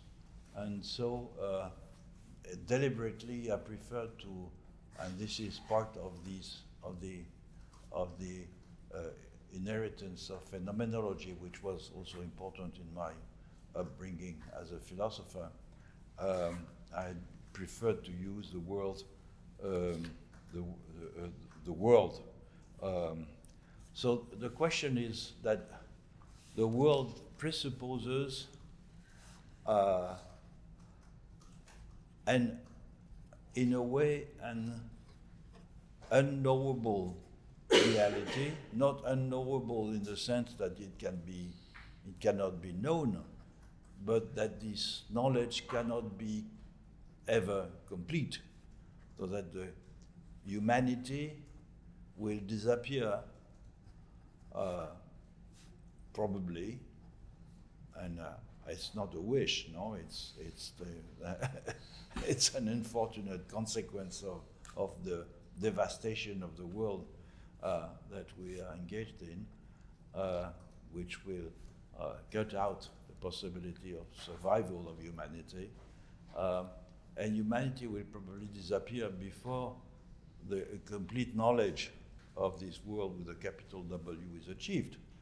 So it's an unending process, and what we are in front of, what we can deal with, are partial actualizations of this world with a capital W. And I think this is the job of anthropology, to try to understand and compare. And I think comparison is important. You referred to comparative metaphysics several times, but I didn't see in what you said what were the concepts or the processes or the tools that you were contemplating, apart from, of course, a description of the different metaphysical systems, in order to compare this metaphysics. No, so this is one of my points of disagreement with Eduardo Vivas de Castro, for instance, in his cannibal metaphysics. I think that it's politically extremely and even conceptually extremely interesting to deploy local metaphysics against another local metaphysics which pretends to universalism, which is our metaphysics, but at the same time, it's not comparing in the traditional sense that emerged with comparative law, comparative religion, etc. in the 19th century, which I think anthropology has been pursuing as an endeavor over the years. So structuralism, that's what I attempted to pinpoint in one of the seminars here, appears to me as the only way to compare, in the sense that it's predicated on the attempt to renders intelligible a system of differences within a group of transformation. The group of transformation being, of course, the different kinds of propositions that are formulated, of course, by anthropologists, and which translate the different forms of worlding that we are observing. So in that sense, one of the merits of structuralism for me is that there is no a priori form of worlding which is better than another one, since they are all part of the same group of transformation, and they are transformations of each other.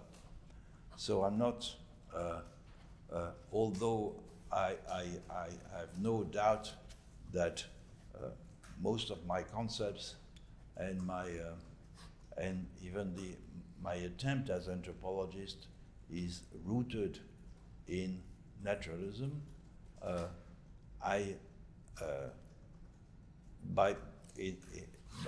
By attempting this kind of comparative anthropology, I try to escape from a single point of view, of which the other variations would be consequences. No.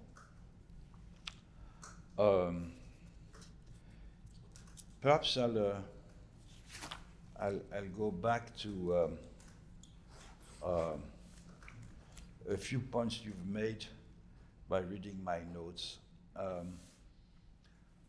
Well, you mentioned by emphasizing the importance of what you call secularization, you made the point, which I think is quite correct, that the history of naturalism as such has to be more clearly investigated. And of course we have partial histories of that.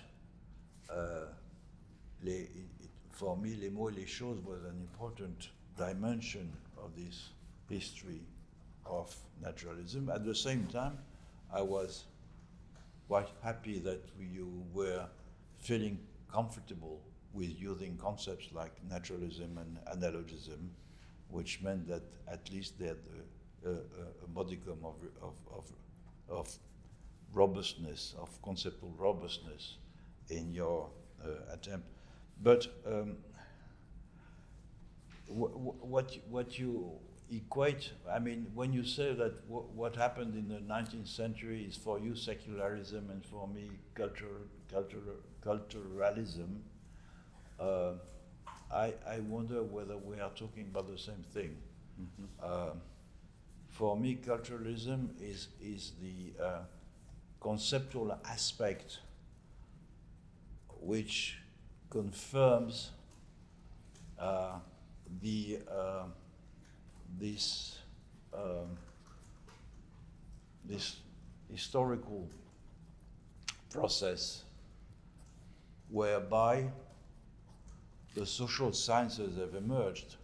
I mean, in Descartes, you have an opposition between nature and the knowing subject, and it goes on even beyond that. It goes on. It's the case with Kant. It begins to change with Hegel. There's no doubt about it, but it's really formulated by the emphasis on the concept of culture, which emerged in Germany as a sort of alternative to the concept of civilization in Europe, in France, or competition between two ways of seeing this aspect of human life that contrasts with biophysical facts. No?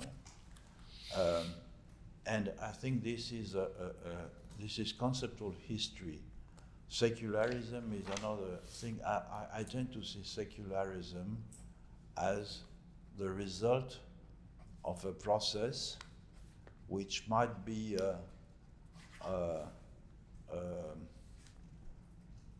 sort of equivalent of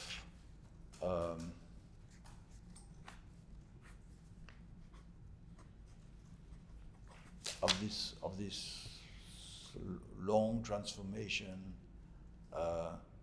that occurred in the 19th century, and which rendered sociality a sort of immediate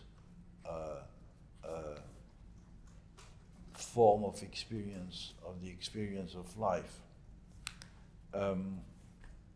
So naturalism is based on a constellation of concepts, no, in a way, and I reduced it, of course, to this very basic contrast between, of course, the reduction to humans of the exclusiveness of cognitive and moral dimensions to humans, and the contrast, in contrast with the physical, the universal physical dimension of the world of which humans are a part. And of course, this is a contrast with animism, no? And I see there is animism somewhere in the title, no? So that's right. I may come back also for what you didn't speak of about animism, the question of animism in anthropology, philosophy, and the humanities, no?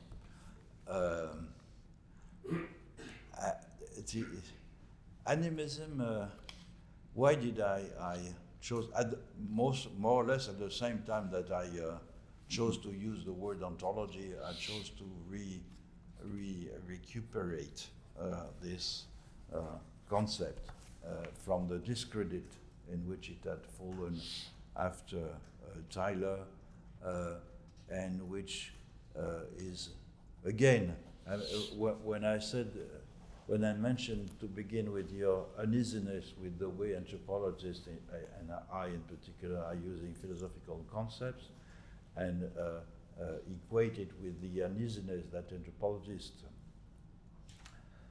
have when they see the way concepts like that they use, and which have an history, of course, are used by the lay people. Animism is one of them, and we've discussed that. But the fact that animism has been, on the one hand, used as sort of a blanket label in order to describe non-Christian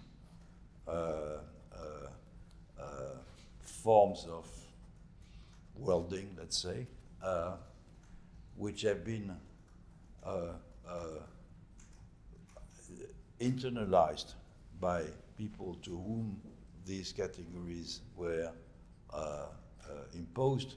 And I think we talked about that. This is the case in Western Africa, no, where descriptions of the local population by administrators, and now in newspapers, etc., combined. So there's so many Christians, so many Muslims, and the rest are animists. No, so it's a default category that was used by colonial administrators and missionaries in order to design all these people who worship little statues and do bizarre rituals in the chamber of powers that I mentioned the other day, and who are certainly not Catholic or Muslim, but in fact can be both. So the question here is that animism has had a long history of use in that sense, and a recent history of use by people who have read me and who then use the word animism in a very general way to describe non-naturalist forms of worlding, and in particular those that they perceive in the modern world as being non-standard. So this word has taken a major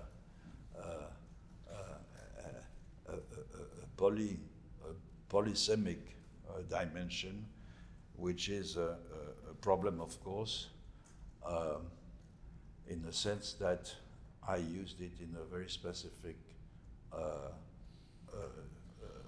meaning, which is that the people tend to ascribe an interiority to a great number of other than humans, and at the same time, and this is something which became quite clear also through my discussions with Eduardo Villeros de Castro, and at the same time, it's combined with what Eduardo called multinaturalism. That is the idea that forms of life, whatever the kind of forms of life, it's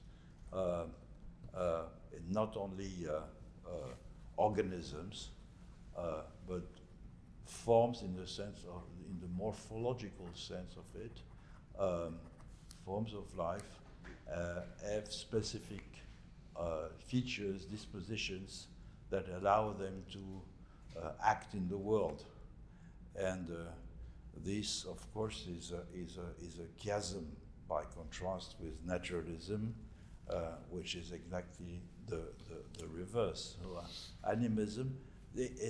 My use of animism is all, and my use of all the concepts that you've mentioned, analogism, animism, naturalism, and totemism, is structural in the sense that they all refer to each other as transformations of a basic set of opposition between physicality and interiority. So they are not descriptive in the general sense, but they do not describe an empirical reality. They are conceptual models that allow to understand the variations in different fields of practice, and in that sense, they correspond to what Lévi-Strauss called structural models. No? I think one should be, in the same way that you say that ontology should be treated carefully when extracted from its philosophical trajectory, I would say that animism has to be treated carefully when it's extracted from the model within which it was conceived and in which it operates as a comparative instrument in order to gain some intelligibility of the chaos of the world with the capital W. But still, it's at the same time, I think you're right. Naturalism, it's not enough to say that it emerges in the 17th century, that it appears in images in the 15th century. The whole history of it, and some of our colleagues, historians, medieval historians, or historians of the Middle Ages are trying to do that, and historians also of the classical age, and it needs to be much more clearly defined, and the importance of what you call political theology needs to be pinpointed, and I entirely agree with that. And I think the imperiality is a very interesting proposition. No, we discussed the other day, and I said the conversion to Christianity of Constantine was a catastrophe in many respects. And it would be interesting to try to imagine a counterfactual history of the West where Roman Empire would have stayed what it was, no? Sort of great analogist machine integrating very different local traditions within a sort of civic project and religion. But, well, it's this is entirely speculative.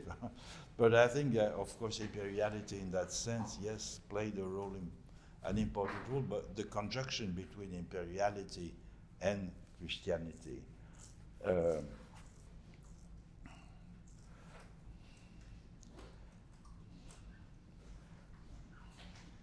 So, not everything that is invisible is a being. I entirely agree, of course.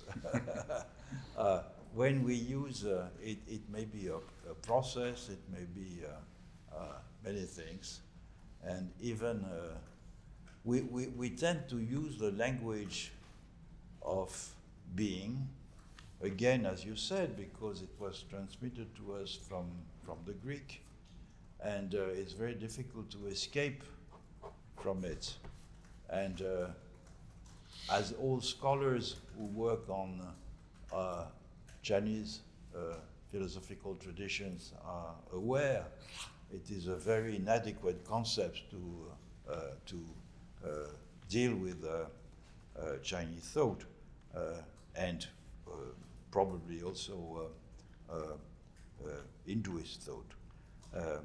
And so, but it's our common good in a way to designate something that we suppose exists or is accessible or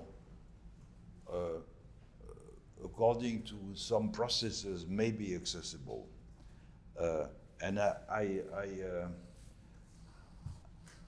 it is true that I made the claim here that we have to reconceptualize all the concepts we use in the social sciences, beginning with society, of course, nature, culture, history, economics, etc. And I think that this can be achieved only if we also reconceptualize some. And this implies a collaboration between metaphysics and anthropology in a way. If we reconceptualize the basic concepts we use to describe what you call the real and what I call the world with a capital W. But when you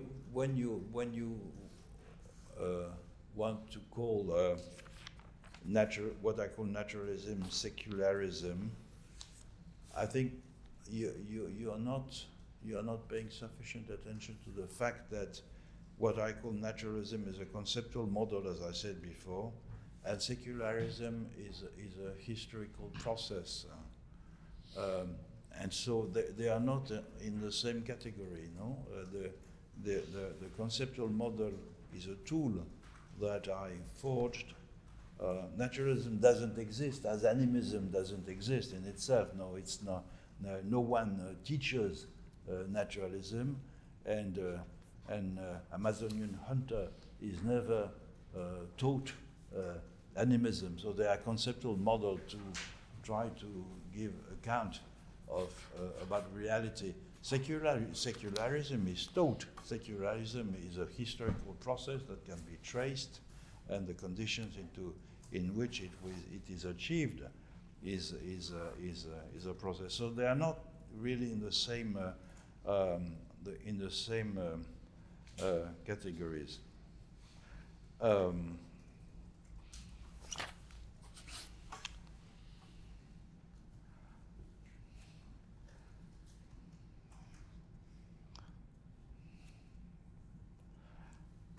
Sorry, I'm looking my notes.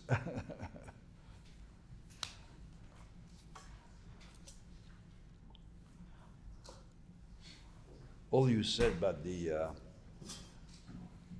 and you wrote in your book about Balzac, and which I discovered is not only the name of a restaurant in by the Sorbonne, but also There is one in Brooklyn too. It's not exactly a restaurant, by the way.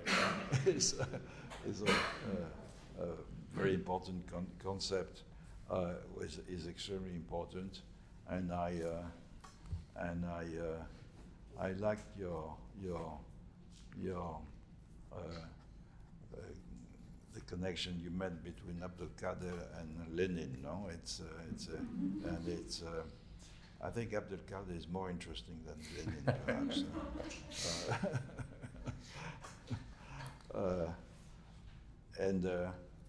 I took your point that it's not that what your comments are not an external critique but an act of philia, and so this is part of my. I understand that thanks to my philosophical training and the importance of philia in antiquity. So I agree. Not all reality can be reduced to being. I certainly never claimed that. When I and this is that was the main thrust of the lecture I gave here on the rendering visible the invisible, rendering visible certain kind of things which are beings, is a way to describe what religion, which is as unfortunate a concept as nature, try to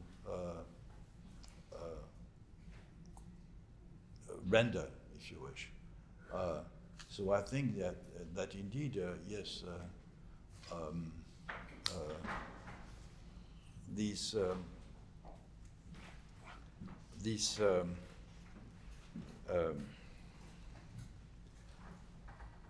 not all reality can be reduced to being, but in some cases, it's interesting. It's interesting that I think in order to displace the notion of religion, to consider that some beings that are actualized in images, in figuration, can be seen as,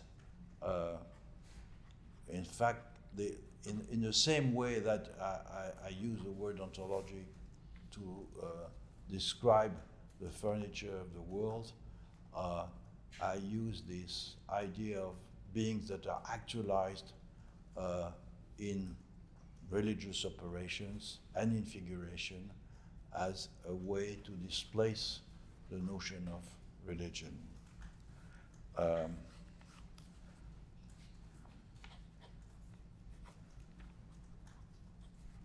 Well, when you say that ontological turn is a metaphysical anthropology, why not?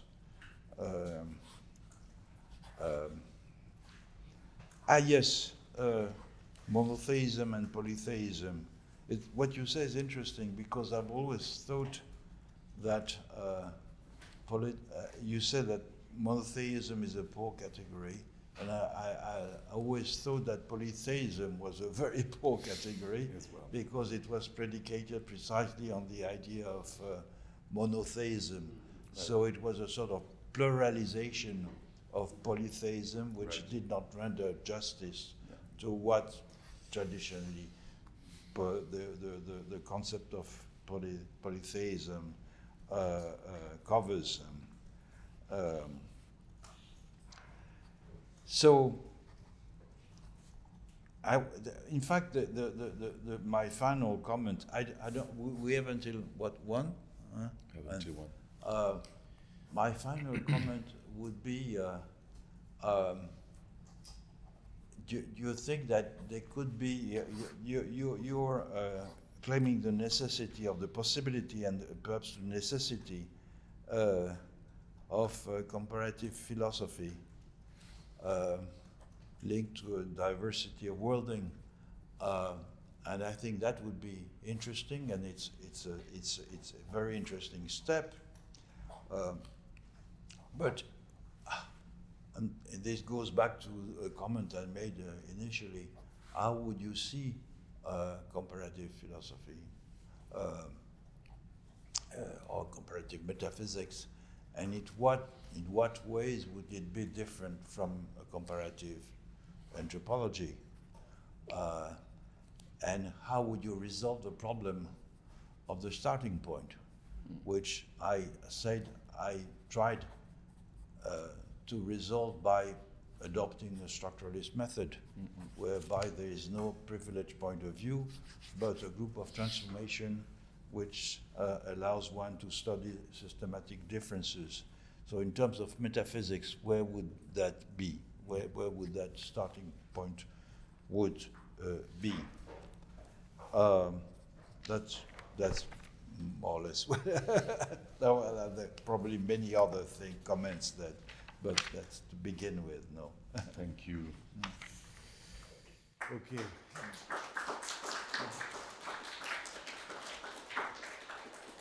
So I will try to answer briefly before opening the. I always say this very strange expression, opening the space of the questions. It's also because I never remember how you guys say that in an idiomatic way.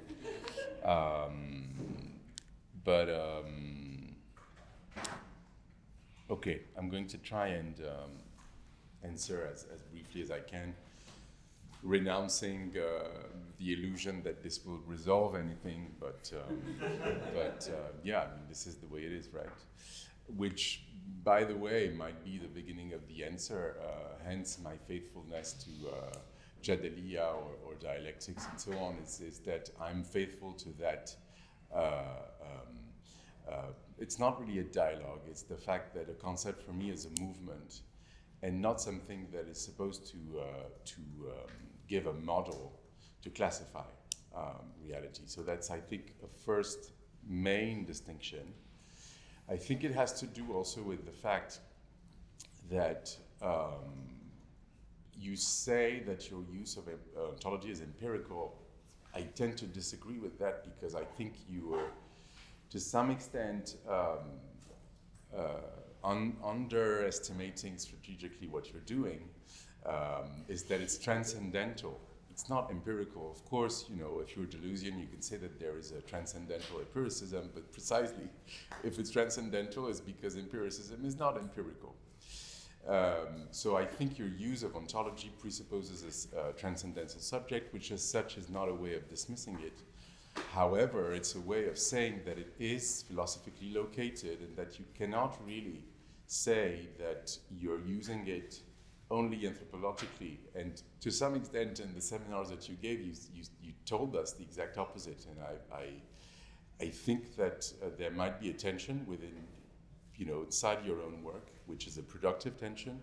There are always tensions. Of course, if we did not think within contradiction, we wouldn't think. Hence, this is also what I would say about the model, is that the model might be more complete if it was a dynamic model, and not only, that is to say, I'm not saying that it's about burning it, it's about trying to see how, and to me that would mean that it's not structuralism anymore, but let's say, maybe a dialectical structuralism, why not?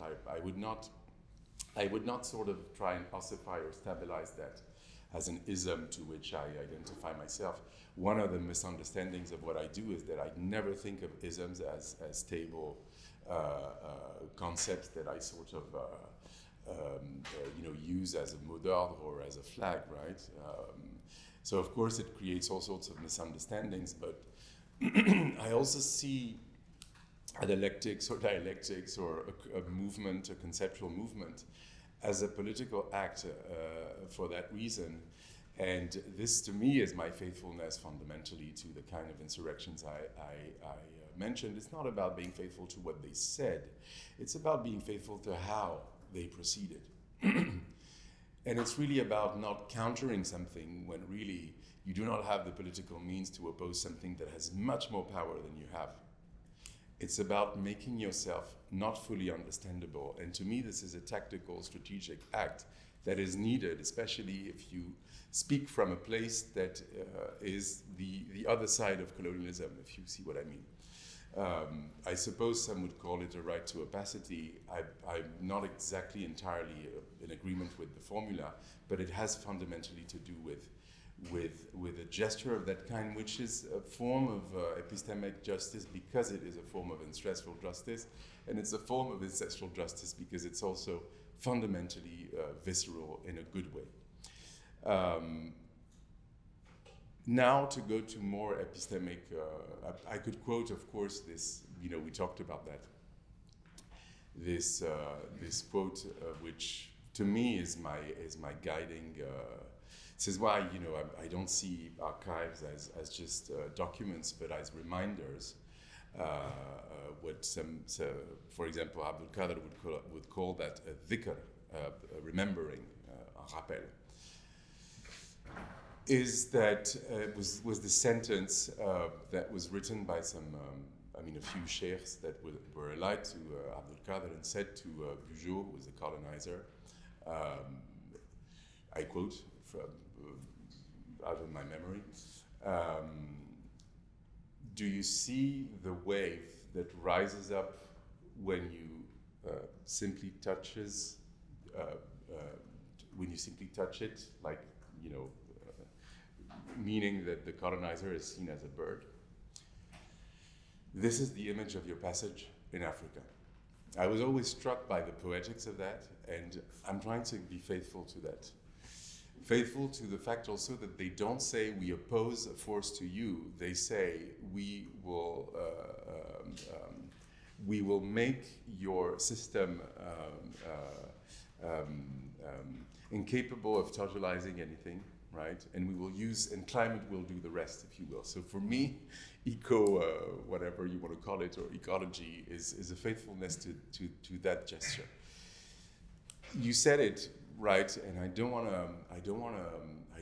to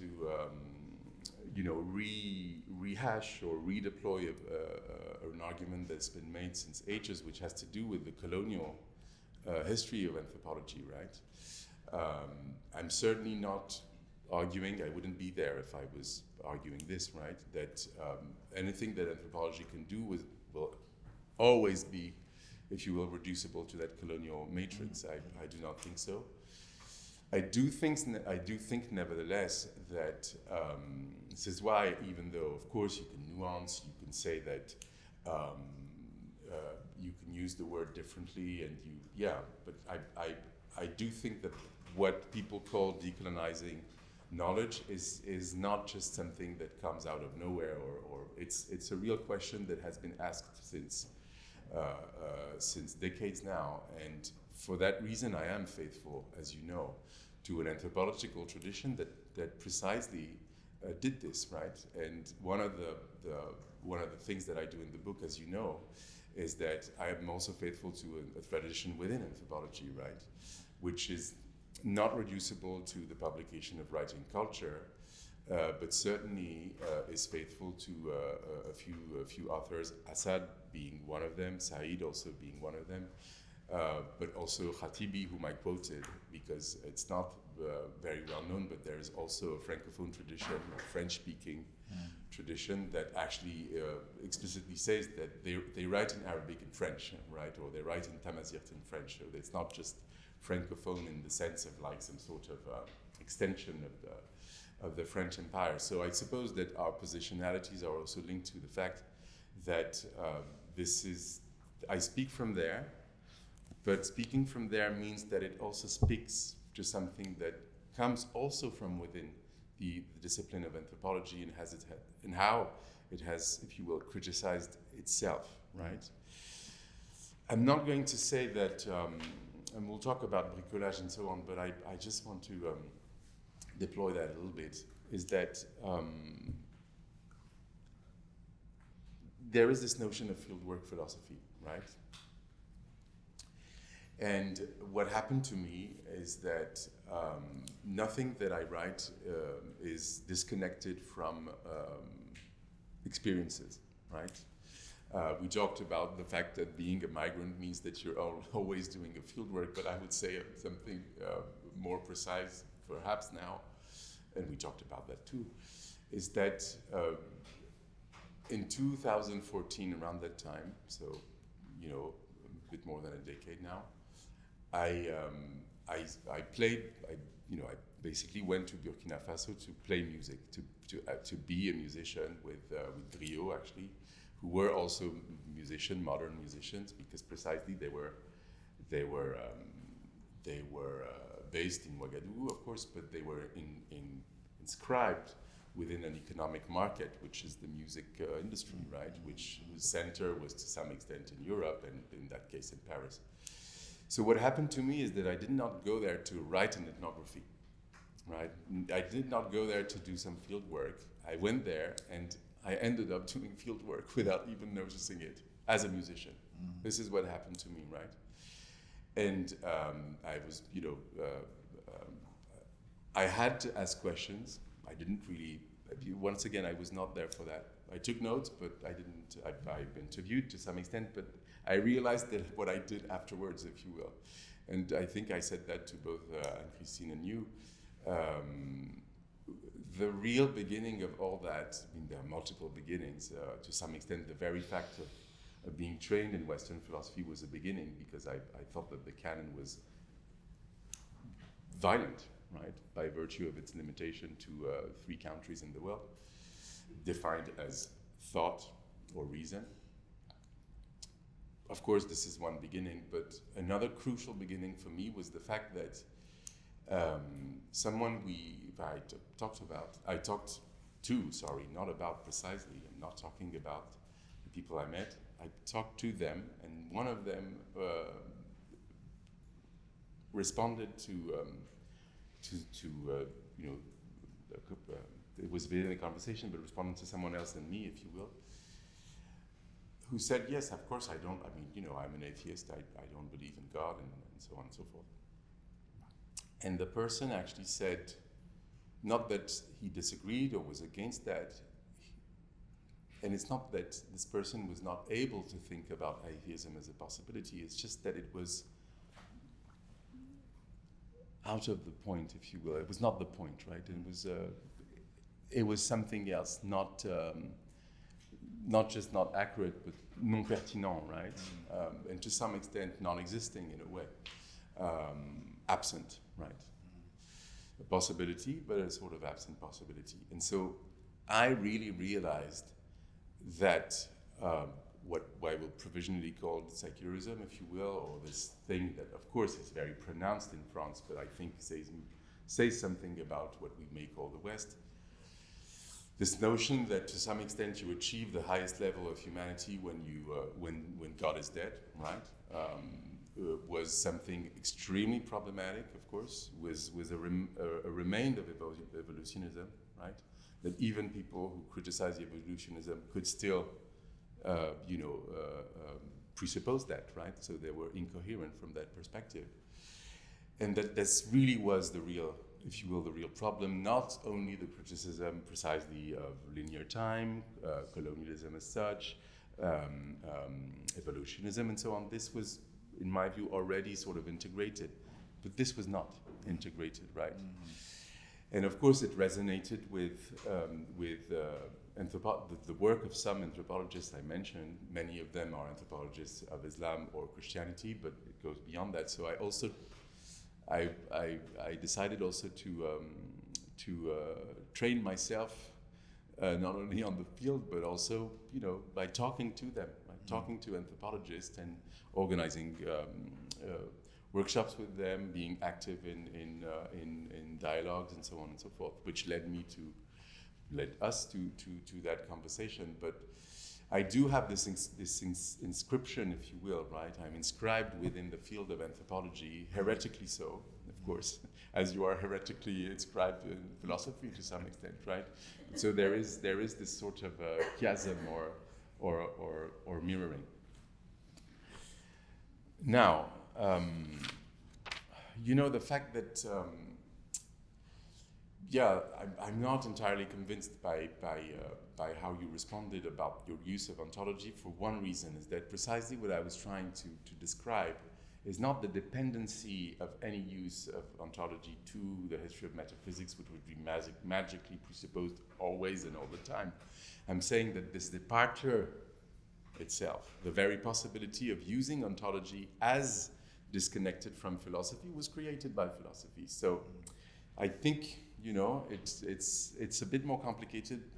I think it would need more to answer, I think, the argument, because it's not exactly that you cannot have a use of ontology beyond metaphysics. That precisely what metaphysics allowed, right? This is why. This is also what. I don't want to go in the details of that, but this is exactly the gesture of secularization as part of this ontological move. To some extent, Hegel is the clearest expression of what I would call secularism, as much as Descartes is the clearest expression of what you call naturalism. Is precisely because of that. It's saying Christianity is the only religion that goes beyond religion, but it has to come from religion itself, right? I would say basically something similar in terms of how metaphysics engendered ontology as its own self-dissolution, if you will, right? But we'll probably talk more about that. Yes. So I wanted to say something about being and beings. Once again, I'm not entirely convinced, because I don't think. Let's call it for now. I don't think that the model that you subscribe to, and Latour also subscribes to actually, but differently. Let's call it for now ontological pluralism, which allows you to say, I'm not talking about being, but I'm talking about beings. The problem is that the problem is the plural. It's not because you pluralize something that you escape from it, I would say. And it's not non-philosophical for that very reason. I would add something, if I may, which I hope will clarify some of the arguments that I was trying to make in the book, alongside Worlds or Bord des Mondes. Some people said he did not understand Latour. His criticism is misplaced and so on. Or Bruno already said it, which also something that Latour said. As Hegelians tend to say that too. Hegel, of course, said everything. There is a weak Latourism and there is a strong Latourism. Weak Latourism, in my view, says that la voie moyenne, right, is only faire, right? Some things make some other things do some things, right? Let's put it that way. Non-humans or humans. Okay, but if you read, and this is what I will call, this is weak Latourism. Strong Latourism, closer to Latour, and I'm really taking Latour seriously when I say that, is not just like things do make certain things or certain persons do certain things within a network. It's that some things are being made, literally, are being actualized by virtue of this voie moyenne, if you will, right? Mm-hmm. And I think it comes, and this is why there is these references to Whitehead and these references to Souriau, l'Instauration, is because it's process ontology, which I don't think is really new, with all due respect. I don't think is very, we would have to delve deeper in that, but in my view is a form of heretical Hegelianism without dialectics, which in my view is not exactly a compliment, but we would talk more about that. And so God makes itself to some extent, and God can be, of course, any kind of reality, because the model is also transposed. It's not by chance that Latour started talking about theology, and this is also why you have these poor criticisms about him being a Catholic, which I don't consider as an argument. And so I don't think that, this objection to the argument I was making is convincing, because I do think that I'm taking him very seriously by saying that. Precisely because it is very philosophical and metaphysical. This is why it's interesting, actually. I think that since you agree with him in many respects, I would say that no, I disagree with the fact that you sort of retreat and just say, this is just empirical. No, I think you're making a real sort of philosophical claim and metaphysical claim, and I think that it will be all the more powerful to just say, this is it. You're already making metaphysical claims, and this is why we can also discuss about that. I could say more about process ontology, but I think maybe this is not the place. There is something about transcendence and immanence once again there. I would say very briefly that I think it presupposes, if you will, that a certain kind of immanentism in a way that I don't think is very convincing. But once again, this would be a more technical discussion we probably should have. The real versus the world. Also, I'm trying to be brief, but for me, it doesn't function in the same way as what you mentioned. That is to say, a certain variation of positivism, which functions as real versus unreal. The real being the empirical, or exactly what I'm trying to criticize. That is to say, the sensuous, or at least something that we can see or act upon, praxis in some versions. This is why I mentioned another etymology, and I mentioned the unsynthetizable, and I mentioned al-haq, which precisely is a way of sort of deviating, if you will. So the real for me has nothing to do with what you rightly criticized, and I also criticized that, which is also why there is some sort of unstable alliance, I suppose. It's not a critics, it's on an explanation of why I did not use myself absolutely. This word. So I would just say that it was for me saying that as a way of, as some people say, delinking or departing from what you describe. I would just say very briefly that one word in Arabic is of course not sufficient, it's only an index. And one word in Arabic doesn't mean to say that it's only reducible to Islam, vice versa. Of course, Islam can speak other languages than Arabic. Of course, I mean, needless to say, but unfortunately, some people don't understand, I think. But we would have to continue, that is to say, there are other words that we can use. Dunya is one of them, which is sometimes opposed to din, which doesn't mean religion. So to some extent, this is why dunya doesn't really mean secular, but it means this world, the closest world. Din in the sense means judgment, or the hour of judgment that is not close, if you see what I mean. So in that regards, it means judgment, which is one of the reasons why din is not translatable as religion. But on that, I think we agree.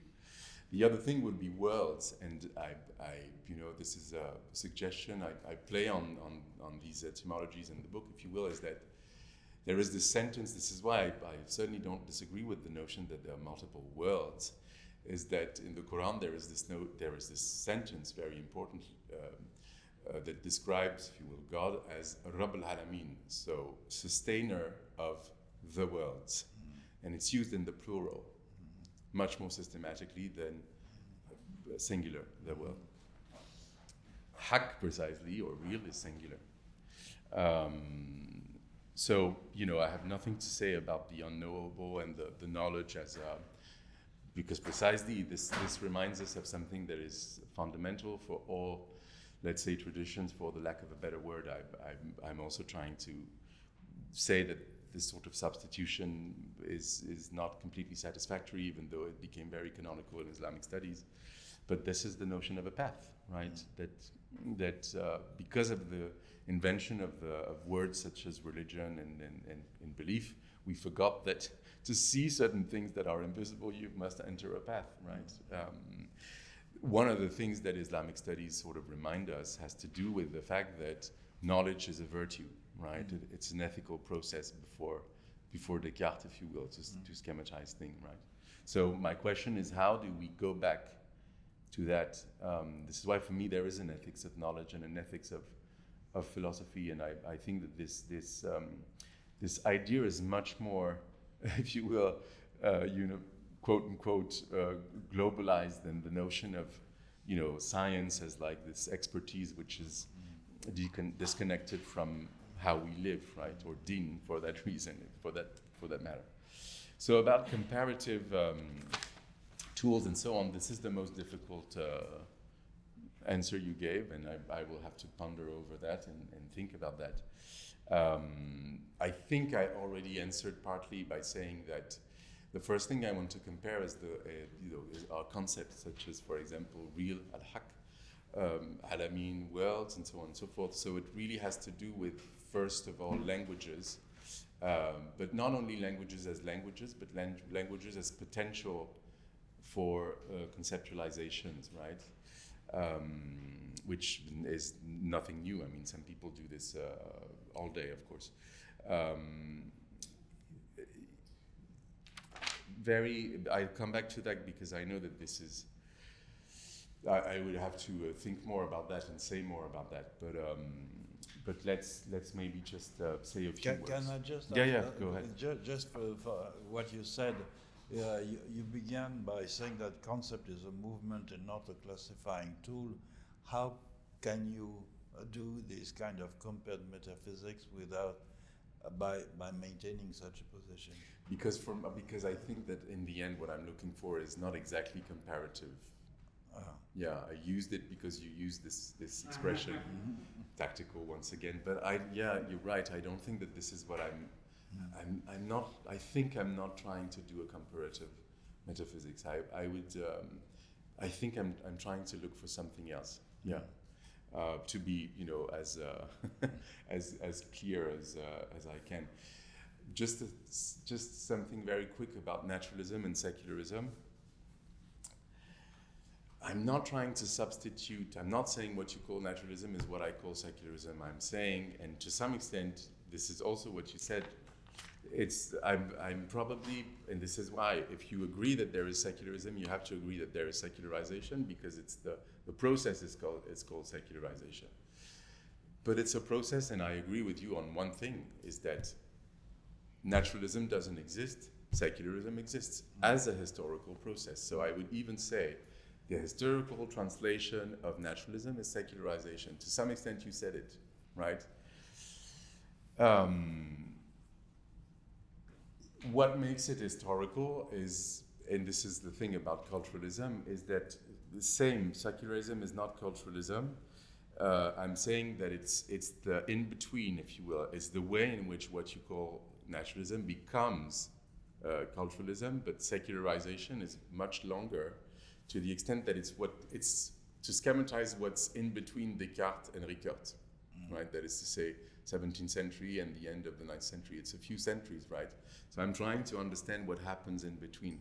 This is why, I'm not really comparative in that sense, but I'm in the tradition from where I come from in anthropology is historical anthropology, for I mean, no doubt, in my view.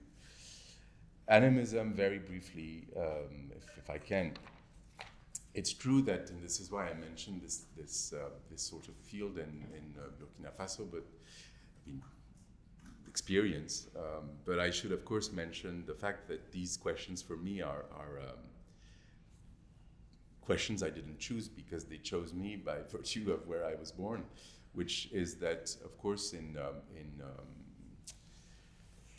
Amazigh context, or more specifically among, I would call it, Kabyle or Kabyle anthropology, people like Mouloud Mamri, and because there is an Algerian tradition of anthropology. They started, and this started a long time ago, by the very beginning of the 20th century, to try and write, the poems. Well, we would call them poems, but they were, stories. There were, to some extent, some of them were probably ritual.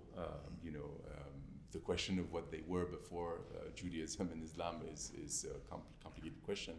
Why? Because in that case, it's extremely difficult to sort of separate or even distinguish the pre-monotheistic from the monotheistic, so to speak. And this is I mean, it's not exactly, but I mean, this is not something that is not important for anthropologists or for description. I think we agree on that, right? It's a very central problem that you encounter if you go in different places across the Sahara, right? I mean, in North Africa as much as in West Africa, even though in very different ways, right? It's true, you're right, they use the concept of animism, which you can see, I mean, because, and this is something I tried to sort of describe in an article that was published in the Review of Middle East Studies, which was a conceptual critique of the divide between Arab and so-called Berber, right, which of course is more and more criticized as a concept. And what I was trying to show is the way in which ethnographic categories are used by people, right, in everyday life. And they become, of course, something else, which is why I don't think we should reduce them to colonialism. This is why I don't think it's possible, Philippe, to just reduce their use of animism to some sort of colonial sort of legacy, right? And because that would presuppose saying you should use another word.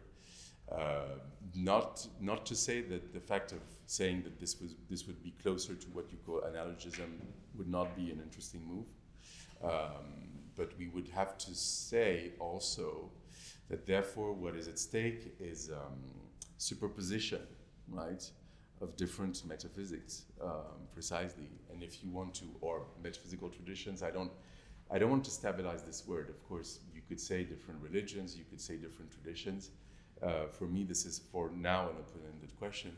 It's just to say that it raises questions that belong to the way the category of animism functions, right? Because doing the anthropology of anthropology is also to look at how these concepts have become objects of ethnographic inquiry, right? Ethnography is in the ethnography, if you will. Once again, this is not a sort of stable or sort of argument or counter argument. It's just to say that that animism, for sure. I mean, the fact that raising the question of animism is to raise questions of animisms, because I think that there are precisely two questions that are not the same, and I think I understood from dialogues that we had that we didn't mean the same thing by that. My skepticism, of course, this book comes from a political skepticism, not exactly with how you use it technically, but with how this category is still used by climate activists, sometimes in the art world and so on, to sort of try and become animists again, which I'm really skeptical about. Also, You're also. So that is something we agree with. Spent a lot of time trying to diffuse this illusion. Yeah. So of course, yes, I just came from a perspective where I was amazed by how people were in fact saying exactly the opposite than what you say. That is to say that animism is the sort of sacralization of nature as a totality, which is exactly the opposite of what you described or conceptualized. That's the first thing. The second thing is I think that there is an assumption, and this is not within anthropology, it's in the public sphere, this anti-monotheistic assumption that, so to speak, animism is the good religion, and monotheism is the bad one, which is the myth of the noble savage again, quote unquote. So this is why to dissolve that cliche, right, which I think is problematic, we need to have a public conversation about this very fraught and problematic anti-monotheism that is very present in many countries, in Europe for sure, but also among certain climate activist circles, and so on and so forth. So, I would tend to say precisely, I want to describe, you say that the models do not describe, so maybe I'm trying also to act at the level of description, contrary to what, because when you read metaphysical anthropology, you might think has nothing to do with description, and it's not because I say that there is a point of dissolution of anthropology that I don't think that we can ask descriptive questions, because descriptive questions are conceptual questions, and I think that Of course, we they are. agree Yes. on that, right? Okay, I'm nearly there. Thank you for what you said about imperiality. Indeed, it's a more important concept for me than secularization, or rather, you cannot understand secularization as I try to use it without understanding this concept, which I think is different from imperialism, colonialism, and different from empire as well. And some of our common friends who are medieval historians, I was very happy about that. Of course, said to me that it was a concept that, according to them, works well to describe things like la querelle des investitures and many of the conflicts internal to, if you will, what we call Western Christendom, and also political philosophers such as Balibar, who now actually uses the concept in his own way, yeah, so in conjunction with Christianity, absolutely, Philippe, this is exactly what I mean. I mean that Rome and Christ became inseparable, but nevertheless, they're not one and the same. They're not the same thing, right? It doesn't. This is why I tend to take some distance with what Derrida wrote about global Latinization, because I think it doesn't sufficiently make sense of the fact that it's not just Christianity, right? If you say it's Christianity, you actually fall in the trap of the bad versions of secularization, post-Hegelian. That is to say, you have Christianity, then Christianity engenders its own self-dissolution, and there you have modernity. Of course, there are multiple layers, imperiality being one of them, because there's no homogeneous thing that becomes modernity, right? So hence, what remains of analogism when you bring imperiality within it is to be also maybe described more efficiently. Thank you also for the collaboration between anthropology and metaphysics. At least I can now say to skeptical anthropologists that you agree with that. So this is already. Sometimes people even say it's a victory. I don't know if that's the case, but it's already something. Yes, Abdelkader is more interesting than Lenin. I would now quote you.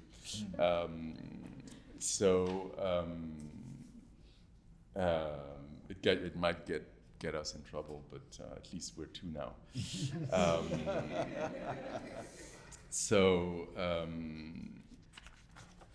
Yeah.